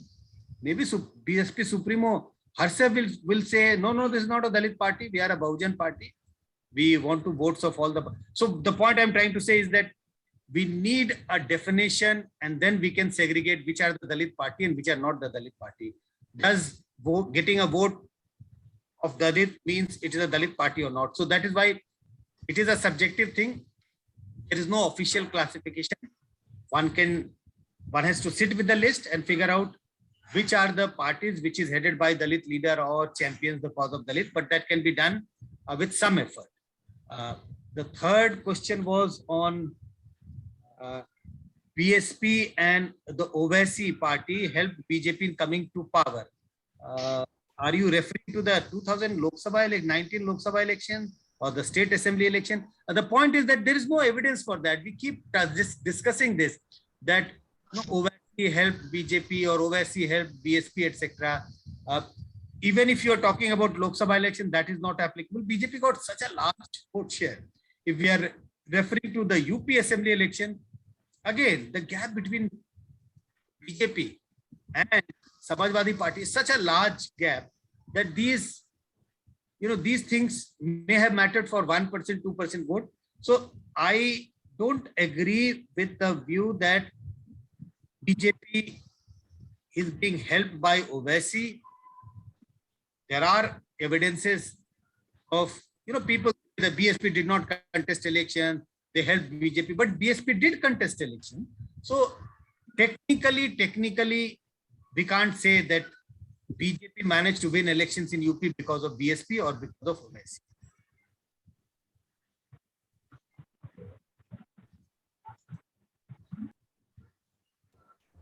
Thank you, sir. If any question, please raise your hand. Madam. Hi, sir. Hello. Yes. My question is there in chat box. Can you read it? Two questions. Okay, sir. Just wait. One right at the top. Yeah. First one is the Constitution is providing all type of protection to the Indian population. BJP is keeping aside the constitutions throughout taking their decision. In spite of that, why BJP share is increasing? For among the OBC, Dalit, and ST. Can you give some comments? Very, very simple answer, because BJP is not running the government as per the provisions of the constitution, etc. These are for people like you and me. For the common voter, they don't vote, they don't read constitution, they don't read constitution before going to vote. Elections are all about perception, and the perception is that nationalism, Hindutva, leadership, good governance. Even good governance has become a perception. Even if people are not getting, proper price is very high, but the perception is that, okay, it is high because this is a problem across the nation, across the world. And the perception is that if this was the government of some other political party, X party, Y party, maybe this would have been much higher. And that was the logic, that was the argument offered for the COVID days also. That yes, people suffered, but imagine if party A, B, or C would have been in the government, what would have happened? So Constitution is not violating the norms of the Constitution or going along with the Constitution does not mean that a party will get vote accordingly. In voters, they don't read the Constitution to vote. In continuation, in spite of false propaganda of BJP, in spite of increasing all prices, people's life is very much difficult, and in spite of they are getting the higher votes. How you will interpret this, please? I did mention that very clear indication. You may call it propaganda, but the common, see the problem now, not the problem because we are in an academic world and we keep discussing. There is a huge connect between how common people look at the agenda of BJP and people like us. There's a huge disconnect. All the things which we think is a negative factor of BJP, and we expect that these negative factors are going to impact BJP in election, people see it as positives. what you call propaganda, people don't see propaganda. Yes, price rise is very high. Common people also accept that price rise is very high. People believe, there is a role of propaganda in that. People believe that prices are high because this is because there is a slowdown of economy worldwide. And also, this is the time to look for the larger issue. This is the time to for awakening of Hindu. This is the time to save the country. This is the time for nationalism. This price rise, unemployment, these are flimsy issues. These are small issues, can be handled later on. But saving the country, making country strong, our country has become much stronger. The image of India has gone up throughout the world. These are all perceptions. I'm not saying these are factually right or wrong. This is the perception among the common people, and that is why they side with BJP. And when it comes to voting, large number of them vote for BJP. Sir, I want few comments, your comments, because education and health, these are the prime objective of the government, any government. It may be state government, it may be central government. And both the things are declining in our country. Education status also declining. Colleges are going to the private sections, only private colleges, parent funding colleges. Parents are funding for that colleges, parent funding for their school, and they are running. In spite of that, our voters are giving vote to the BJP and BJP coming in power. Sir, please.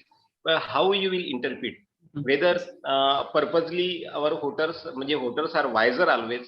There are the comments in newspaper and all these things. What you are thinking about our voters?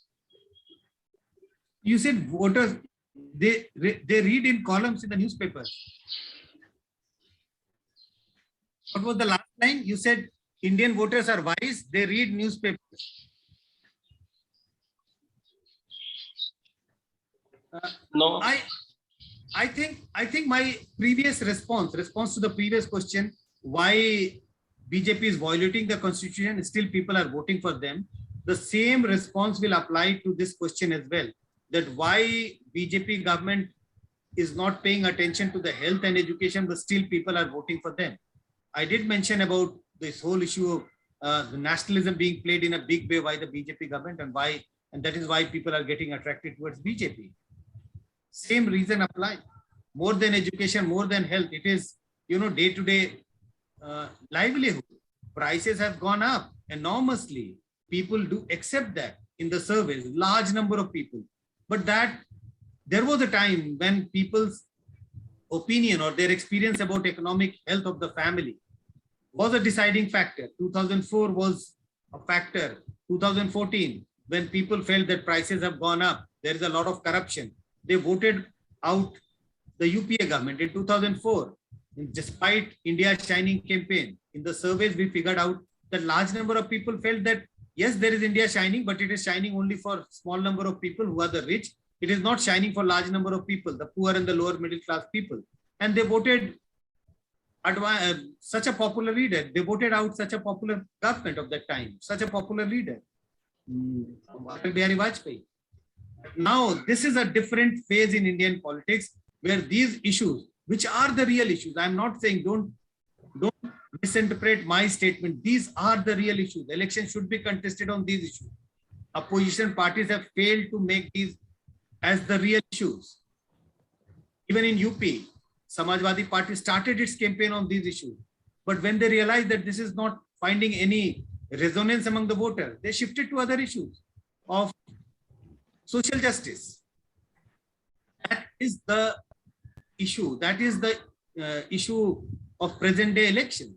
Nationalism, national pride, safety. These are the top priority of Indian voters, large number of Indian voters at present day times. Thank you, sir. Okay, Dr. sir, thanks. Shura Dharapuri, ma'am. Okay, thank you, ma'am. And that was a very interesting talk. Although I joined in late, I'm sorry for that. But the topic was very interesting, and I couldn't help intervening. Actually, I read somewhere, and I found it very interesting that it was written that here, I mean, even after years of independence, democracy is for few people. Is it because we are not really working towards having informed citizen. And I think we have a long way to go to have true democracy. Can you just comment on that? Thank you. As I said, these are subjective views. Again, I'm sorry to say that, but I would have to repeat again, and I keep saying this to many of my colleagues, many of my academic friends, that we are not reading the message on the ground. What we think should be a liability for the BJP, what we think is a negative point of BJP, the common voter of this country don't think that way. And I keep saying that, it is a huge failure on the part of academicians like us. Many of participants may belong to this community. These days, when we try and explain to the people, this is what is the problem with BJP running the government, violating constitution, institutions, autonomy being compromised. People don't listen to these arguments on the ground. So the argument put forward by BJP that this is a new moment in India's elections. This is a new moment in India's history. For the first time, the majority community has got their say in India's democracy. This is the time, this is the first, because earlier government have always appeased the minorities at the cost of majority. This is the language being spoken by the party in power, and this is the language which people understand on the ground. And they like this argument, and they think that, yes, this is the party which has the guts to say this in open. Earlier party never cared for the majority community. So whatever you had read, you mentioned that you have read somewhere that democracy is being compromised. Yes, we will. Who are writing these articles? If I have to write an article, I will also mention these points, but at the same time, I do mention about what is the common view that the democracy is being compromised. They don't think that. A large majority of people don't think that. They don't think that democracy is being compromised. They think that democracy is cherishing in India now because they have a say. They means the majority community has the say. What is the say? They won't be able to explain. They just, the feeling of being part of the government, the feeling of being close to the government. Thank you, sir. Dr. Sukhadeo Thorat, sir, do you want to wish some comments on this lecture before going to start your lecture? No, it has been very self-explanatory lecture based on detailed data and facts, and he has been extremely consistent that even if the same question is being repeated by a couple of people, he has been responding in a similar way. I think a lot of education and participants have really benefited. There are many illusions which Sanjay Kumar has removed from the mind of Dalit and OBC. So thank you very much, Sanjay Kumar, for this. Thank you, sir. Thank you. Wonderful. Thank you, Vidya ji. Thank you again. Thank you. Sorry to all the participants, and sorry to Professor Thorat that I won't pleasure. your speech, lecture, but maybe later on I will connect with you personally and have a detailed discussion. Thank you. Sorry, I have to leave. Yeah, don't worry. Don't worry. Thank you, sir. Thank you so much. Yeah. Akshay Gujar, please go ahead. Yes. So now, Please, let me ask, how much time do we have? Sir, When do we end Vidya? we have 1 hour, sir. 1 hour. Okay. Yeah. So Akshay, don't introduce me. Save the time, and Okay. I will speak only for half an hour, and then we will Question have answers. question. Yeah. Okay. okay, sir. Then you can start your lecture directly. Okay. It will be the great. Let me put my PPD. What PPT do you want to share? Yeah, Yes. can Your bed, Sudadan sir. Sudadan can put the PPD. Just wait, sir.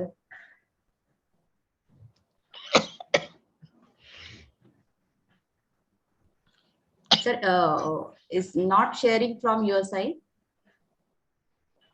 Let me see whether I think I have opened up the share the screen.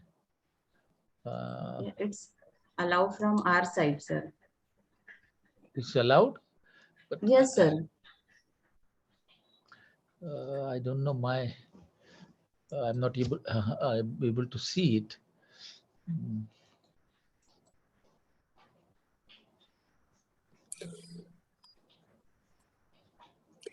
So we can see you very well. Yeah, you can see me, but the PPT is not. Just a minute. Yeah, there is a PPT here. Yeah, I got it. Yeah, you can see it. Hello. So we can see you, not PPT. No. Okay. Sir, I can see the PPT, but you can't see it, isn't it? you have already opened on your screen, sir. Yeah, I have already opened on my screen. I can see it. Then you go to share, screen share, and click it. Oh, Screen share is there.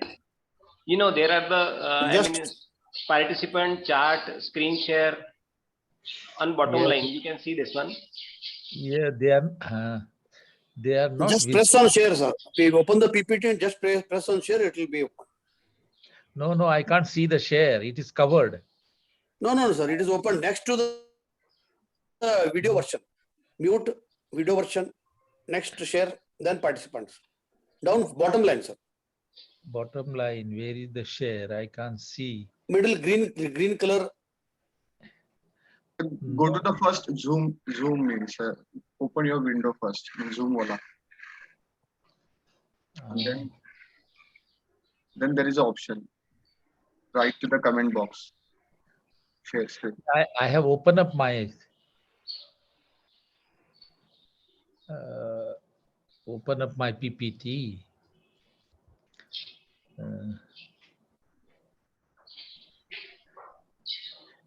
Shuddhadan cannot share from there. No, if you send to the Shuddhadan, then Shuddhadan can share it. You send by email to me or Shuddhadan, then we will share. I have sent to him already. Shuddhadan. Just wait, he's trying, sir. Shuddhadan, PPT open karo or share karo. You can share it. Yes.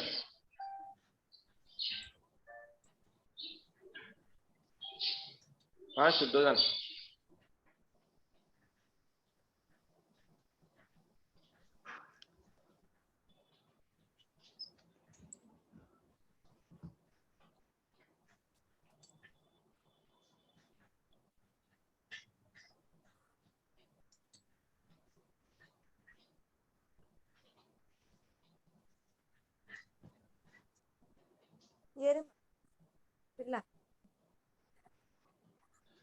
बस इथे बस आपण इथे बस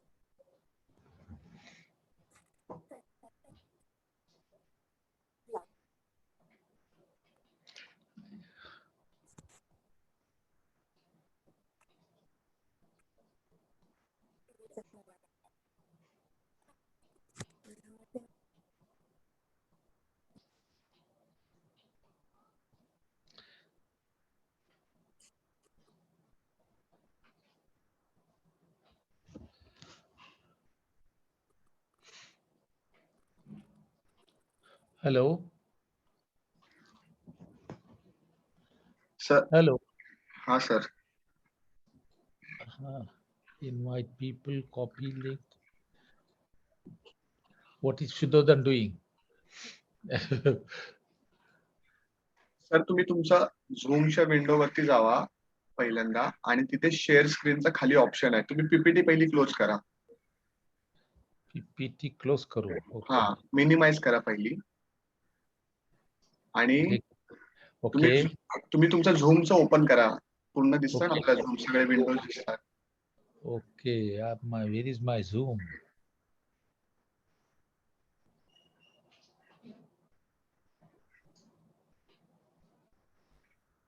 झूमची तुमची screen मोठी करा. I think I have to go back to my... Yes, I am here now. Now what do I do? खाली शेअर स्क्रीन आहे. कमेंट बॉक्स chat Yeah, च्या yeah, share screen yeah. करा. In share, I can see you, but I can't see the PPD. हाँ, share screen केली. No, it's not. It's not showing. There is some problem. तर माझा network issue आहे त्यामुळे माझ्याकडून पण नाही होत आहे sir.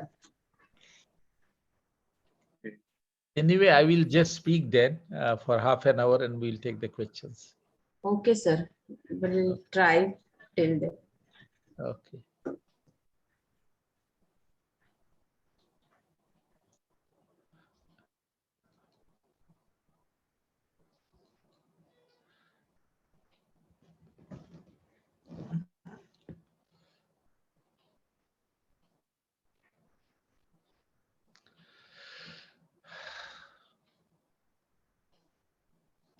Yes, it seems to have come now. Yeah. Yes. Yes. Now. It's visible, sir. Okay. Okay.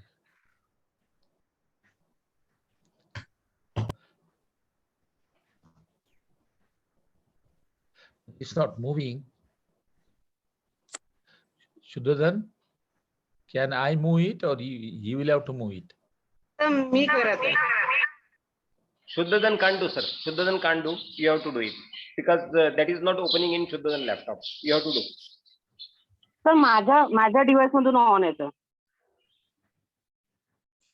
Oh. Shuddhadan will do, sir. No, it's complicated. I think let me speak and I'll take the questions, okay? Because I can see but I can't move it. It doesn't move.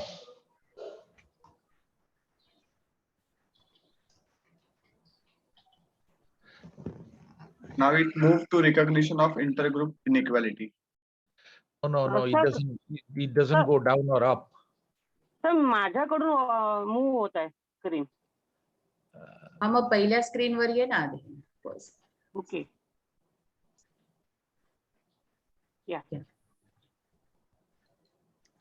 Oh boy.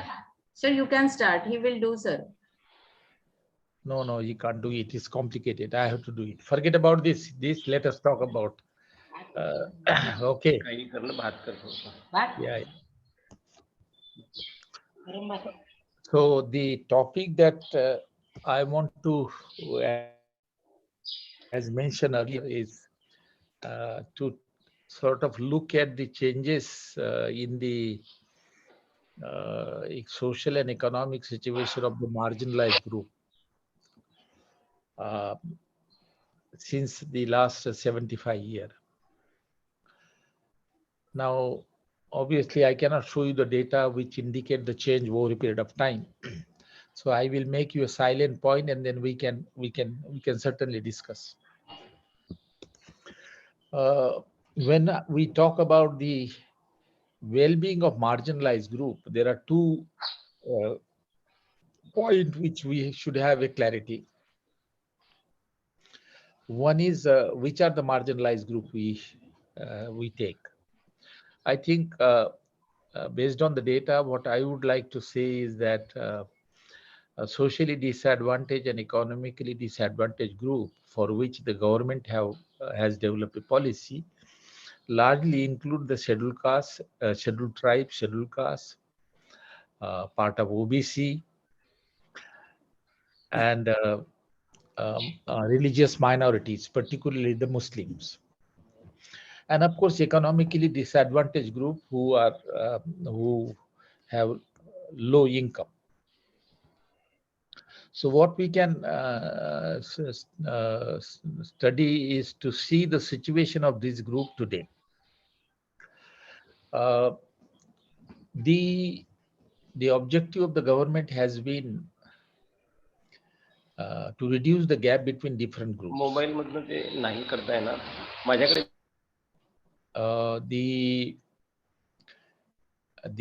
if you look at the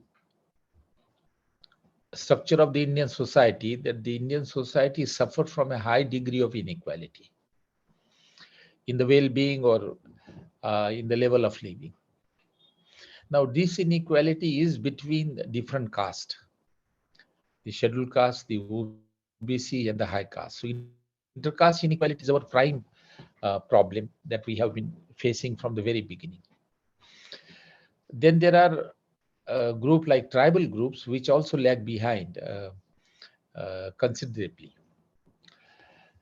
Therefore, what we can do is that we can have a look at the situation of the scheduled tribes, scheduled castes, OBC, compare them with the high caste. We also take the religious minorities like Muslim, which are supposed to be lagging behind, and compare them with the Christians and the Sikhs and other minorities. Now, this is one thing that we know the group which are marginalized group, the scheduled tribe, scheduled caste, OBC, and then we compare it with the group which are advanced. We also see the differences between the poor and the non-poor. That is the first point that we want to have a clarity. The second point is when we talk of well-being, what do we mean by well-being? Now, by well-being, we essentially mean that we take several indicators of well-being or good level of living of the people, and then measure the situation or study the situation of this marginalized group vis-a-vis the advanced group and see whether there is a difference. Now, there are several indicators, we can take to study the well-being of the people. We can talk about them in a more complicated manner, but we can also talk about them in a more simple manner. Now, the simple manner is that the people should have enough income, not very high income, but that people should have income which will enable them to buy the food and meet their basic necessity of food consumption. People should have an income whereby they can send their children to the school, so they have access to school. People should have an income, or at least government should provide facilities that the people are disease free and their health is good. These are the social need of the human being, that consumption of food, access to education, access to good health is a part of the well-being. The fourth indicator is that people should have a good place to live. So housing, good housing or bad housing, whatever, but people should have a reasonably good level of good housing. And in the house, they should have a drinking water, they should have electricity, they should have a drainage facilities. So whenever we talk of level of living, we take these 4-5 indicators: the consumption of food, good health, education level, that is literacy and higher education level, then access to social need like housing, drinking water, electricity, drainage facilities. So that comes in the level of living. There is other indicators that the people should enjoy citizenship right. If you look at the preamble of the Indian Constitution, it guarantees 3 things to the people. One is the equality, social, political, and economic equality, and second is liberty and freedom. And by liberty and freedom, we essentially mean that Constitution gives us fundamental right or citizenship right. Everybody should have equal access to citizenship right and freedom, normal freedom that everybody enjoy. Therefore, I will focus on these 2 dimensions, the economic dimension and citizenship dimension, to study the status of the marginalized group as on today. Now, Constitution also recognizes this. If you look at the preamble, constitutional guarantee the goal of equity and liberty, and also it talks about fraternity.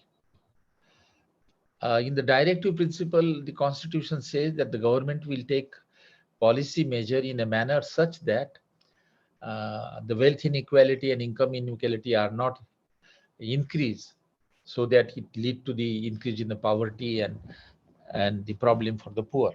So the government policies are also directed to improve the well-being of the people as well as ensuring them citizenship right and fundamental right. Now, these are the 2 concepts that I wanted to share with you before I go ahead. One more clarification on the well-being that I have given the list of these well-being to you. The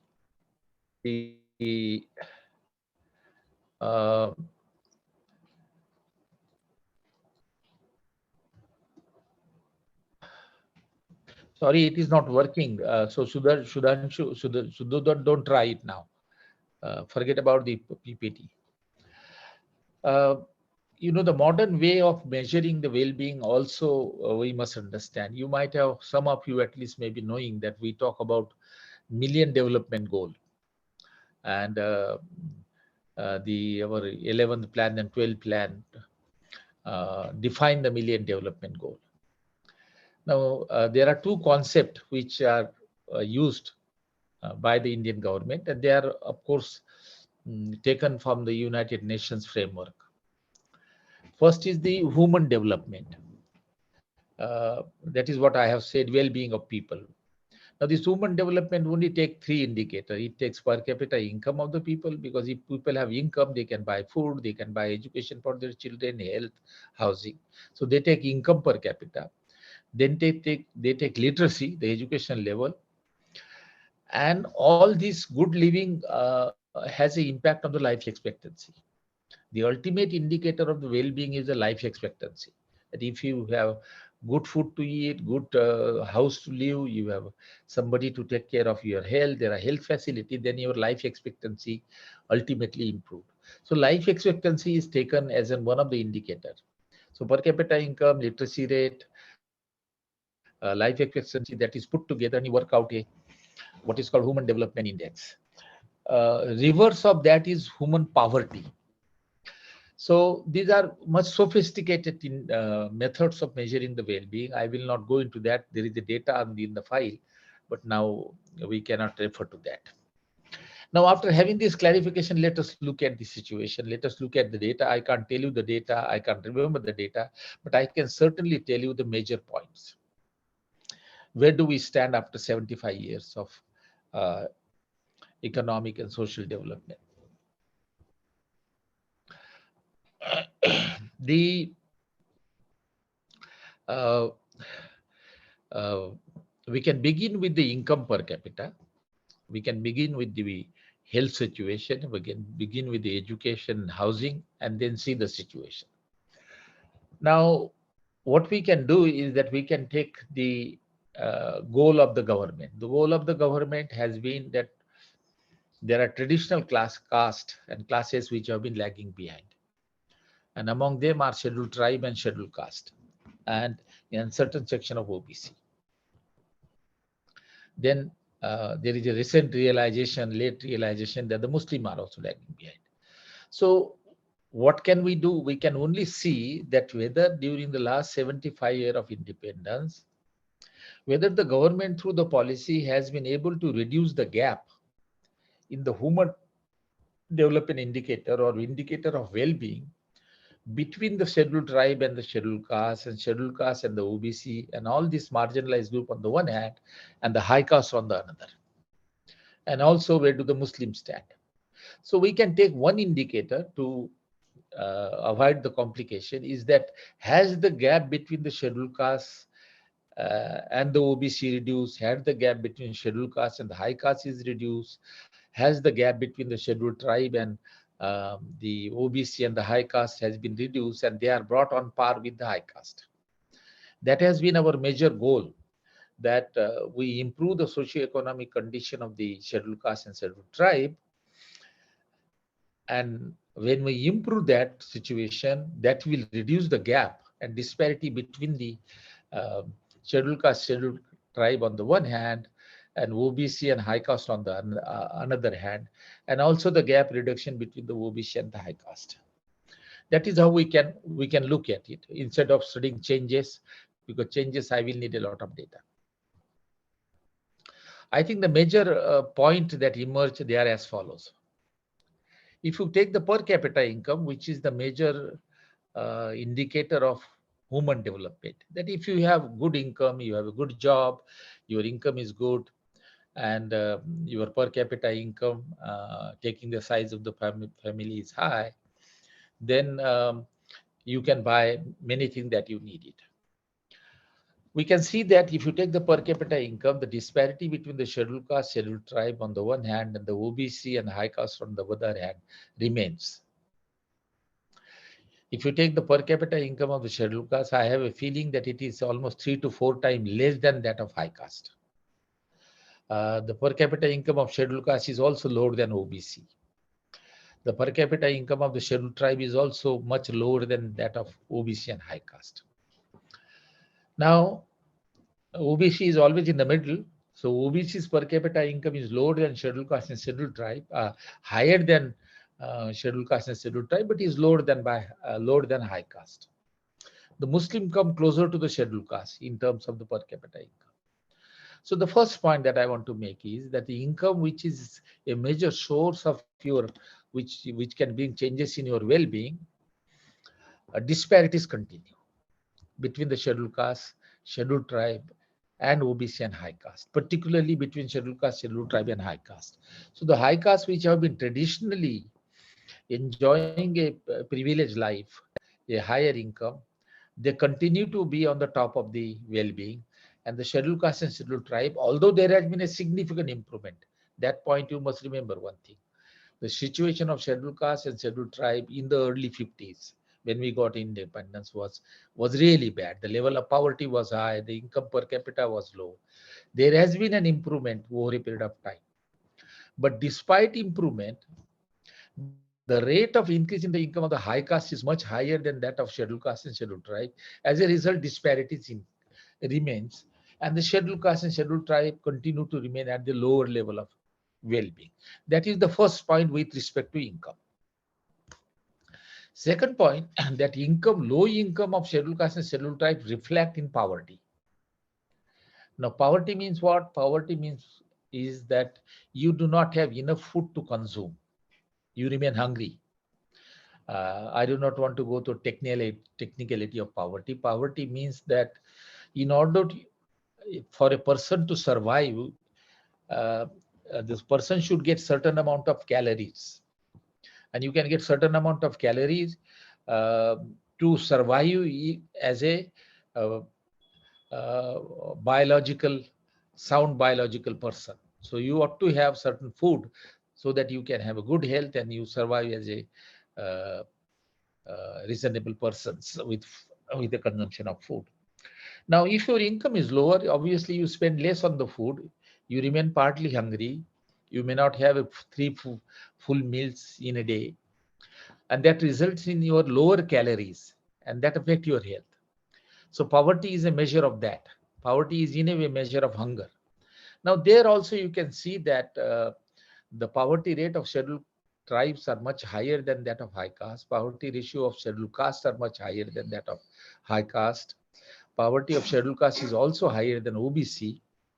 OBC's poverty is higher than lower than scheduled caste and scheduled tribe, but higher than that of high caste. So you have that graded inequality. So in terms of poverty also, we have not been able to reduce the gap, although poverty has reduced substantially. The poverty of scheduled caste must have been about 70% in the early 50s, which is now, I think, close to 20% or 22%. The All India poverty is about 25%, 2012. We do not have recent data. Now, if you are poor, your health is going to be bad because you suffer from malnutrition. You don't get enough of food. Your children don't get enough of food. Yes, I think he's putting a figure. Put the malnutrition figure now. Just hold on, Sudarshan. Here are the poverty figure. You can see SC, OBC, and high caste, and you can see the difference. Now, if you go to the malnutrition, here are certain figure for anemia and underweight of women. You know, if women do not get enough of food, they remain anemic, and their weight is not as per the prescribed by the doctor. And then you can very easily see that proportion of anemia is very high among scheduled caste and scheduled tribe compared to OBC and high caste. The proportion of anemic women is about 56 among the scheduled caste, 60 among the scheduled tribe, and 49 among the high caste women. Same is the story with underweight. The proportion of underweight women is high among the scheduled tribe, 31, scheduled caste about 25 as compared to 17 from high caste. So you can say that the women from scheduled caste and scheduled tribe suffered from malnutrition. Now, similarly, the story for children. I think if you can go down or you can go up, Sudhodan, then you can see that. You can go backward. Can you go backward? One slide backward. Hello, Sudhodan. Okay, leave it. Now, that is the situation of malnutrition for women. Same is the story for children, which is a earlier slide. You can see that he is not able to focus it. That the malnutrition level and anemic level and underweight children is high among the scheduled caste and scheduled tribe compared to the high caste, simply because they do not consume enough of food. They consume less, and therefore they suffer from malnutrition. So these are the disparities which we observed traditionally continue to persist even today, although there has been improvement over a period of time. Now, if you come to education, now education is a social need, which is very important. There also you see a disparity. The enrollment ratio, if you take higher education, is about 25% at all India level. But the enrollment ratio in higher education for the higher caste is about 41% as compared to 21% for the scheduled caste and 15% for the scheduled tribe. So there has been an improvement over the access to higher education or higher secondary, but the gap continues between the social groups over a period of time. Can you stop here? Here you can see the enrollment rate of higher education. The ST enrollment rate is 16%, scheduled caste is 21%. As against this, the higher caste enrollment ratio is 41%, and the OBC is somewhere in the middle. This is the very recent figure, 2017. So the educational backwardness among scheduled caste, scheduled tribe has reduced quite substantially, but disparities persist. The enrollment ratio of scheduled caste is half of that of high caste. Scheduled tribe is 3 times less than that of high caste. So this is the situation about the higher education. If we go to the housing, can you go ahead? Here. Housing situation. Very interesting figure. That people, every person live in some kind of house, except those who sleep on the street. The proportion is extremely small among that. So basically, you have to draw a distinction between good housing and bad housing. Now you can see here, what is the proportion of houses, bad houses in which the scheduled caste live? 18%. And the proportion of higher caste is about 6.7. So the scheduled caste proportion of people living in a bad houses is 3 times higher than that of higher caste. It is also higher than the OBCs, and OBCs is higher than the high caste. But most disturbing part is that because they are living in a bad houses, the most worst situation is slum dweller. You live in a slum, and you can see at the figure that at all India level of the total scheduled caste household or person, 13% stay in a slum, as compared to 4.6 for the high caste. It is 6% for the OBC. Tribal, it is more or less similar to that of the SC. So you can see that the scheduled caste, whose proportion of houselessness was very high in the 50s, it has improved, but they continue to say very high proportion of them continues to stay in slum. The high caste, it is 4.6, and the scheduled caste is 13. 4 So 3 times higher percentage of scheduled caste students live in the scheduled caste people live in the slum. It's a very, very tragic event. Go to the other civic communities now. Now, if you go to no drainage facility, no bathroom, no latrine, same story. I don't want to take a time. The proportion of those houses of the scheduled caste without drainage facility is 62%, as against 34% for the high caste.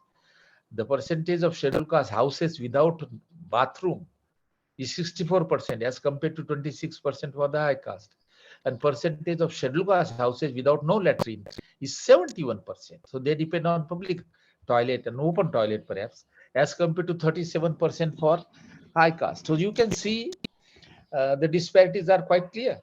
There has been an improvement, but the traditional disparity and the privileges of the high caste continue to be there.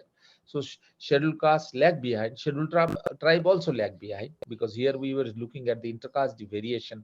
Therefore, we did not give the scheduled tribe. Now, so these are the, I think, let me summarize on this. I don't want to now cover. So if you take all indicator of human development, income per capita, percentage of people below the poverty line, percentage of women suffering from anemia and underweight, percentage of children suffering for underweight and anemia, and also there are death rate. It is called child mortality. And then you take the situation with respect to the housing, and then you take this situation with respect to the education. The one important point that emerged on 75th Independence Day is that the disparity, traditional disparity, intercaste disparities continues, and the scheduled caste continue to lag behind the high caste. The tribal continue to lag behind the non-tribals. I have not given the figure for Muslims. Muslims also are more or less on par with the scheduled caste. So they lag compared to the high caste. Now, this is the status of human development. Then now let me come to the this is a very important, this I forgot. This is the cumulative indicators of human development, that is life expectancy. You can see the life expectancy, go back on the life expectancy table. See, you can see that the scheduled tribe on average, the average age at death is 48 for scheduled tribe. So tribal on an average died at the age of 48. Scheduled caste 55, OBC 57, and high caste 60. So you can see the disparities. The scheduled tribes survive almost 12% less compared to the high caste. Scheduled caste survive 5 years less compared to the high caste, and the OBC survive 3 years less compared to the high caste, and all of them survive less than, these three groups survive less than all India average. So this is all, this is a cumulative impact. Life expectancy is the cumulative impact of the backwardness of the high caste. So we have not been able to remove the disparities between the castes, between the tribal and non-tribal, and to a certain extent between the minorities and the majority. Now the reason, now the second question that I would like to answer, that why this disparity persists. That's an important question that we should answer. I think there are two reasons, and simple reason. Can you go ahead, Sudhodhan? Go ahead. Go ahead. Go ahead. Go ahead. Go ahead.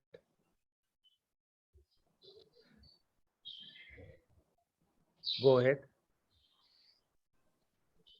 Go ahead. Go ahead. Go ahead. Go ahead. Go ahead.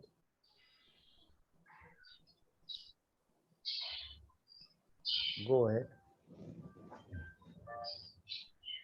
Go ahead again. Hello. Go ahead. ठीक आहे, no problem. Go ahead. काय झालं, हो काय झालं, दोघांचे sharing at a time problem करत होतं. तिकडनं शुद्धोधनने शेअर केलं, इकडनं मी शेअर केलं. शुद्धोधनने मला ईमेलवर पाठवलं. Just wait here. Now there are obviously there are three reasons, or primarily there are only two reasons for the situation of intercaste disparity, tribal, non-tribal disparities. First is that the scheduled caste and scheduled tribe, particularly the scheduled caste, do not have the means of income, the means which generate income. they lack those means. And what are those means? First is the income generating capital asset. One is land, agricultural land. Second is, if you don't have agricultural land, you have enterprises, non-farm enterprises, you have business. Third is that you have good employment. You have a government job or a private job where you get a assured income. Or if you don't have good employment and if you don't have sources of income, fixed sources of income, you depend heavily on the casual labor, wage labor. As a result, your income is low. Now, let us, this table tell you that how the scheduled castes lag behind in the ownership of capital, ownership of agricultural land and ownership of other fixed means of production. Because scheduled castes were not allowed to have a right to property in the past, and that impact still continues. Now here, this is the wealth census data 2013. Of the total wealth in the country, wealth include land, housing, machinery, bank deposit, and all that. I am not complicating the things. The scheduled caste share is only 7%, and the share of the high caste is 45%, although their population share is low. So scheduled caste population is about 18%, 17%, but their share in the wealth is only 7%. While on the high caste, share of population is maybe about 21%, but the share in the wealth is about 45%. So half of the wealth is owned by the high caste. And OBC is fairly close to their population share. Now, this brings out the disparities in the ownership of wealth and income earning asset. There is another indicator here that if you take the wealth per household, you can see that the wealth per household of scheduled caste is 6 lakh per household, 6 lakhs, OBC 13 lakh, and high caste 29 lakh. All India average is 15 lakhs. So you can see that the wealth per household of the scheduled caste is 5 times less compared to the high caste and 2 times less compared to the OBCs. And it is much less than all India average also. So this is the important reason: lack of ownership of capital asset, land, building, machineries, entrepreneurs, enterprises, and the business is one of the reasons. The second reason is, of course, that if you don't have asset, you take employment. But to be able to have a good employment, you should have education. Now, in education, we have seen that the scheduled caste level of education in terms of endowment ratio is lower than that of high caste, lower than that of OBC, and all India average. Tribal is also lower. Now, if your education is lower, and particularly there is other point that you should remember. I have the table here. I don't want to show it because of lack of time. The percentage of those with professional education is also less among scheduled caste, scheduled tribe compared to other. Now, if you have a less professional education, if your education level low, your illiteracy is relatively high, then your employability will be low for a better job in the government and the private. So as a result, what happened? You depend on casual labor, manual labor, where you don't require any skill or any profession. So today in India, of the total scheduled caste household or worker, 41% of the scheduled castes are casual labor, much higher than the high caste.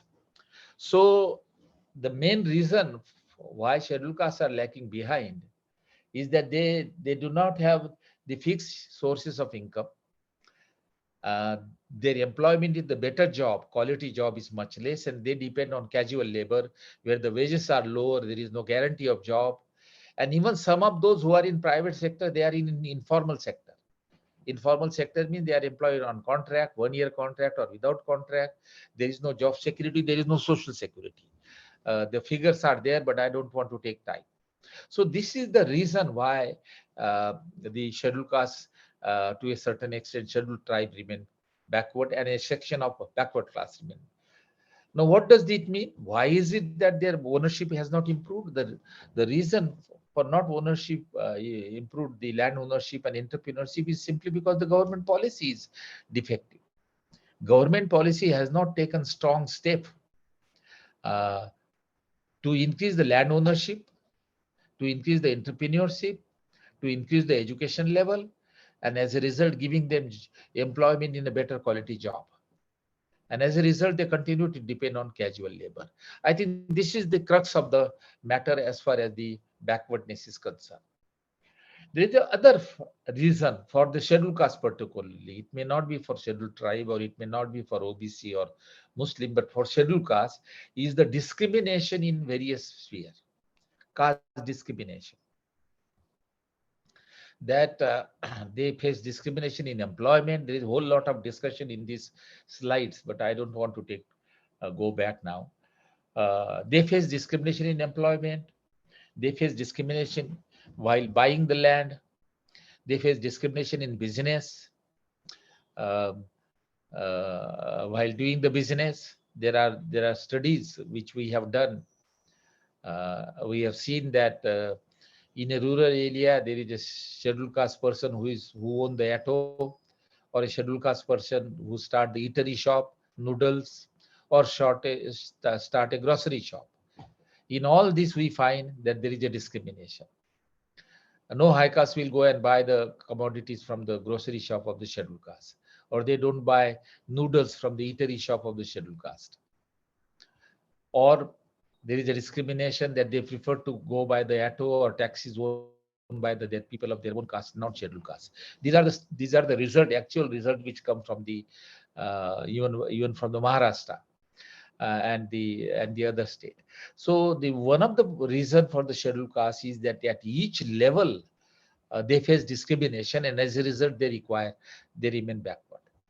If you find employment rate of scheduled caste to be high compared to the scheduled caste, scheduled tribe, and OBC and high caste, one of the reason is, of course, I have said that they lack education, but the other reason is, even if they have education and they enter into the market, they face discrimination. They are refused jobs not because of merit, but because of their caste background. In case of farming, for example, there are studies that scheduled castes want to buy land. They have a money. They face difficulty in rural area to buy land, and at time when they buy the land, they will have to pay a higher price. In business, I have told you how they face discrimination. That even if they have certain small petty business, they face discrimination. So discrimination is another reason which is very unique for the scheduled caste, which is not to be found in case of scheduled tribe or as much as in case of OBC. But scheduled caste suffered from discrimination. Last point I'll mention, and that is that this is all we talk about equality, and we come to the general conclusion that with respect to all indicators of human development, scheduled caste lag behind the OBC, OBC lag behind the high caste, so that graded inequality continues. And this is primarily because they lack ownership of means of production, they have a low employment, they have low education. But also, the scheduled caste suffered more from the freedom and citizenship right, that they don't have equal access to the public sphere because of the untouchability. So we enacted Untouchability Offence Act in 1955, which is now called as the Protection of Civil Right Act, Citizenship Right Act. And we also enacted the Atrocity Act in 1989. What is the purpose behind this act? The purpose behind this act that the right that the other people enjoy, scheduled caste should also enjoy. But therefore there is a legal protection for them. But despite this act, there is a huge violation, huge denial of equal right to the scheduled caste as such. I have a table here which gives you that from 1995 to 2015, there are about 2.5 lakh cases which are registered by the scheduled caste, and the conviction rate is very low. On an average, 14,000 cases are registered by the scheduled caste on account of discrimination. You might have heard the news yesterday, before yesterday's news, which happened, incidents happen in uh, 20 days before in Rajasthan, where a scheduled caste student somehow tried to take a water from the pot which was used by the high caste teacher. It was reserved for the high caste teacher, and the high caste teacher got so much angry that he assaulted him, and the boy died. The teacher has been arrested. Sorry, I have a pain in my ear, so that I have to put my hand on my ear in between. So the moral of the story is that the untouchable do not enjoy equal citizenship right, which are guaranteed by the Constitution, despite 70 years of independence. There has been an improvement. It is not that we are not saying that there has not been improvement. There has been an improvement, but the problem persists at such a high level, such an unacceptable and uncomfortable level, even today, that we cannot say that the scheduled castes are equal citizen of this country. They lack those rights in number of ways. I am not saying like this. Uh, three authors along with me, Ghanshyam Shah, myself, Satish Deshpande, Savita Bhaviskar, and one more person, published a book on untouchability in rural India in 2000. In 2000, it was a study of 11 states and 500 villages, out of which 50 villages were from Maharashtra. And I have also reviewed all the study on untouchability in Maharashtra, right from 1956 till I think last survey was for Marathwada, done by the SNDT University. There also you find that there has been a significant improvement in Maharashtra in untouchability. People have access now, and yet they are denied equal right at many places. Public well, tap, temple, public road. You know the cases from Marathwada. Incidence of discrimination is high in Marathwada. So I think on both count, let me summarize now that the Constitution guarantee that government will make effort to reduce the inequality between the scheduled caste and tribe and the high caste, or at least bring them on par with them, if not ahead of them. But that has not happened. Disparity exists, and as a result, the scheduled caste, scheduled tribe remain at the at low level of human development. Secondly, they also lack the equal enjoyment of citizenship right, which I have mentioned very briefly. Why this caste discrimination happens? This incident in Rajasthan, the the reporter from Tribune called me today to give my comment as to why this persists. Why is it that the teacher has assaulted the student and it resulted into a death? Why this tendency exists among the high caste? The reason is, tentative reason that I have given is this, that the government and the high caste civil society, high caste, believe that the problem of untouchability will be solved through law. That is Protection of Civil Rights Act and Atrocity Acts. So give the protection to the victim, that is scheduled caste. Whenever there is an incident, register the case, he will get the justice. He or she will get the justice. But the main problem is, what is the source of discrimination? Who practice discrimination? Discrimination is practiced by higher caste against the scheduled caste. And they practice discrimination not because they are wrong-headed people. They practice discrimination because they believe in certain norms, certain customs, which are guided by their religion. So what is wrong is the norms, customs of caste and untouchability, which they continue to believe in. And as a result, they practice. So in Annihilation of Caste, when Dr. Babasaheb Ambedkar tried to give a solution, he says, don't blame the people, those who practice caste discrimination. The people are victim of their religion. People are victim of their caste custom. People are the victim of their norms. So they practice it very honestly, because they believe that this is the right thing, which is taught by our religion. I have a video of a high caste person from Rajasthan, conducted by my institute, where one person very openly said that how can we behave equally with the scheduled caste? Their blood, our blood is different. Our religion doesn't allow to treat them equally. There is also a video with us with the priest of the temple who said, how can we allow the untouchable to enter? Our religion tells us differently.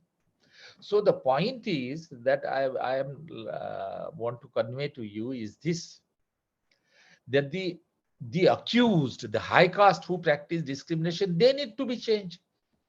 Their norm need to be changed. Their custom need to be changed. Their religious teaching with support of inequality and caste system need to be changed. Now, who will do it? Either the government will do it, or the high caste, they themselves will do it. Now, government doesn't have an agenda of removal of caste system on their policy. Do you have any agenda on the in Maharashtra government? No. There are policies for educational development. There are some effort for removal of untouchability through act and protection. But we will remove caste system, the structure of the caste system, the caste norms, caste custom. We will remove. There is no program at all from the side of the government. Now, if the government doesn't do it, if the high caste do it, because it is the high caste who practice discrimination, not the scheduled caste. It is the high caste who have to take a lead. Their civil society organization should develop agitation against the caste, but they won't do it because the caste give them privileges. So as a result of which, there is no anti-caste movement among the high caste and on the side of the government, and as a result, caste remain as it is. It changed along with the change in the education, along with the change in the economy and polity, but at a very slow speed. There is no special movement against the caste system. Friend, these are some of the points that I wanted to share with you. And we can, if there is a time, we can discuss it. Thank you.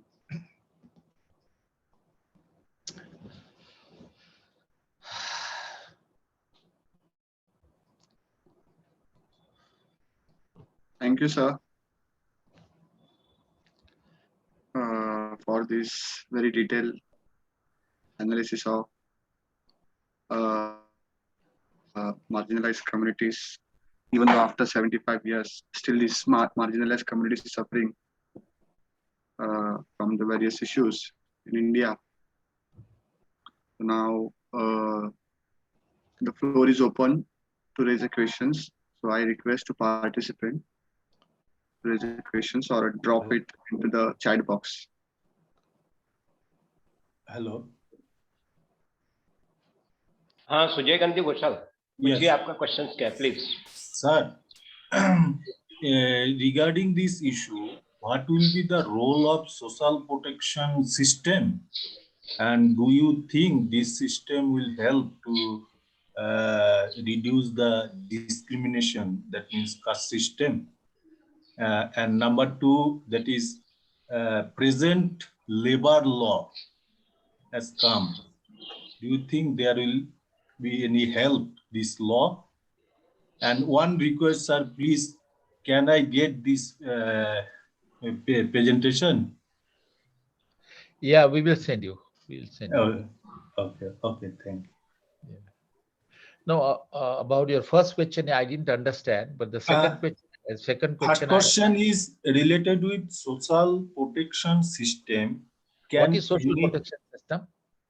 That means in recent time, we have seen that poverty incidence decreases, but vulnerability to poverty increases as well as inequality increases, as you said.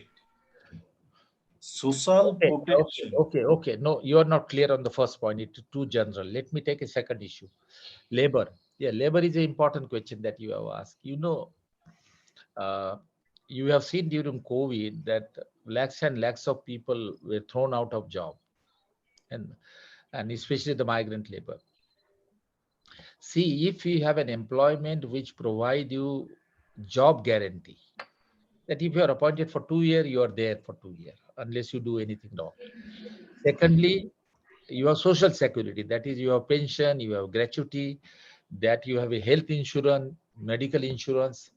So if these are the labor laws, then the labor get a good condition and the poverty get reduced.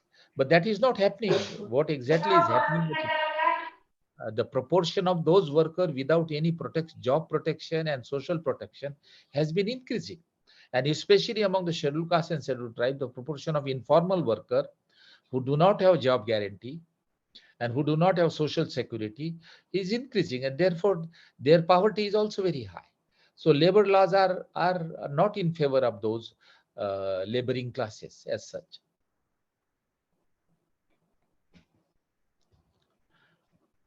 Okay, thank you, sir. Sir, it is my request, please. I get the Yeah, you will get it. Definitely, Sujay, we will send you. Definitely. Okay. I think Akshay, there is no question in chat box. You can proceed further for the vote of thanks. I just place a question. Please. There are some comments in chat box.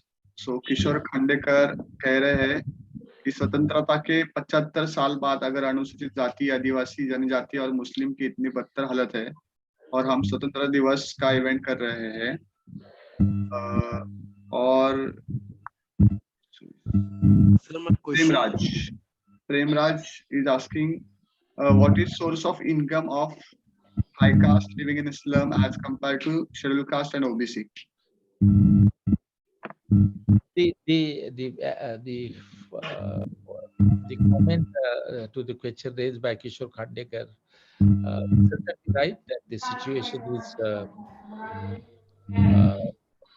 is not comfortable. Comfortable in the sense that if a very high proportion of scheduled caste, scheduled tribe remain in poverty, suffer from malnutrition, low education, poor housing, then the situation is certainly not bad, certainly not good. But one point is that independent was an important act, that we got our government and we could then make a policy. So after the independence, we will see that number of policies we have been able to make for the scheduled caste, which we were not able to get from the British. So independent in terms of policies have certainly helped, and that has brought some changes and improvement. But the rate of change is so slow, and policies are have their limitation, that the situation doesn't improve as fast as it should be, and therefore the gap remains. So the main culprit is the policy and the government, which doesn't take the appropriate policies. For example, landlessness. 41% of the scheduled castes are landless, depend on casual labor. There is a whole lot of program for distribution of land of scheduled castes for last 50 years. Nothing much has happened. The ownership of landowner among scheduled castes has improved very little. You see in Marathwada, there are thousands of scheduled castes which are cultivating gairan land. And the one NGO has submitted the application to the government that these people meet the condition to be able to get the ownership of gairan land. Government is not doing. The files are lying with the government. So that is the problem. Defective policies and poor implementation, hesitation to implement the policies. And that is also because of biases, certainly. Yeah. What was the second question? Second question is from Suhas Bhasme. Professor Thorat, Suhas Bhasme. Okay, he's asking that my question is, reservation is always cited as a strategy for uplifting the scheduled caste, scheduled tribe. But how do you see in these groups, particularly intergenerational, particularly in context of decreasing education and employment opportunities? No, the reservation is important. See, there are two policies which are required for scheduled caste and scheduled tribe. One policy is a general economic empowerment policy, land distribution, entrepreneurship, ownership, education development, giving them housing. I think Indira Awas Yojana has helped quite a lot. So there are general policies which are necessary to improve this aspect. But at the same time, even if you give education and give land ownership and some of them start business, they face discrimination once they enter into the market, in employment, in business, in farming. So therefore, you require a reservation policy whereby you give a due share to the scheduled caste. Therefore, what we have said that in employment we will give 16%, in education institution we will give 15%, in parliament we will give you 15% seats. But this employment and education is confined to only public sector. Only 20% of jobs are under government, 80% are in private. There is no reservation in private, and there is a rampant discrimination in the private sector. So therefore, the scheduled castes do not get as much job as they should have got, and therefore unemployment rate is high. So reservation for, although there is a reservation, it is very limited to a small proportion of employment, 20%, 80% is same thing is happening about education. That now there is a privatization of higher education. State private universities, self-financing colleges are coming up. And as a result, there is no reservation there. Fee is very high. So that affect your education also. So reservation is important, but because of the catchment area of reservation being is very small, it doesn't affect much. Therefore, they remain behind. What was the second question? Now, Satish Mori is asking that are the OBCs more casteist than high caste, or are they instrumental to this caste system? Well, it is difficult. Nobody has done a study, a comparative study of OBC and high caste and the extent of discrimination. But one thing is very clear. In a village, on a cities, is it is OBC or high caste, both of them practice discrimination. In villages, there are no Brahmins now. It's only OBC and at the most so-called Marathas. So discrimination is rampant in villages. So as far as untouchables are concerned, everybody discriminate them. All caste above them discriminate. That is the problem. Sir, can we stop here because we are having a pain in here continuously? Yeah, you can stop. Yeah, Akshay. Okay. So should we stop? Means here. Yeah. Okay. So now I invite Prashant to present vote of thanks, who is a TISS student, second year DTSA. So please, Prashant. Thank you, Akshay. Jai Bhim to one and all. I am Prashant Gajbhe, presenting vote of thanks. I hope you all have enjoyed the session organized by Association for Social and Economic Equality webinar on both the topics.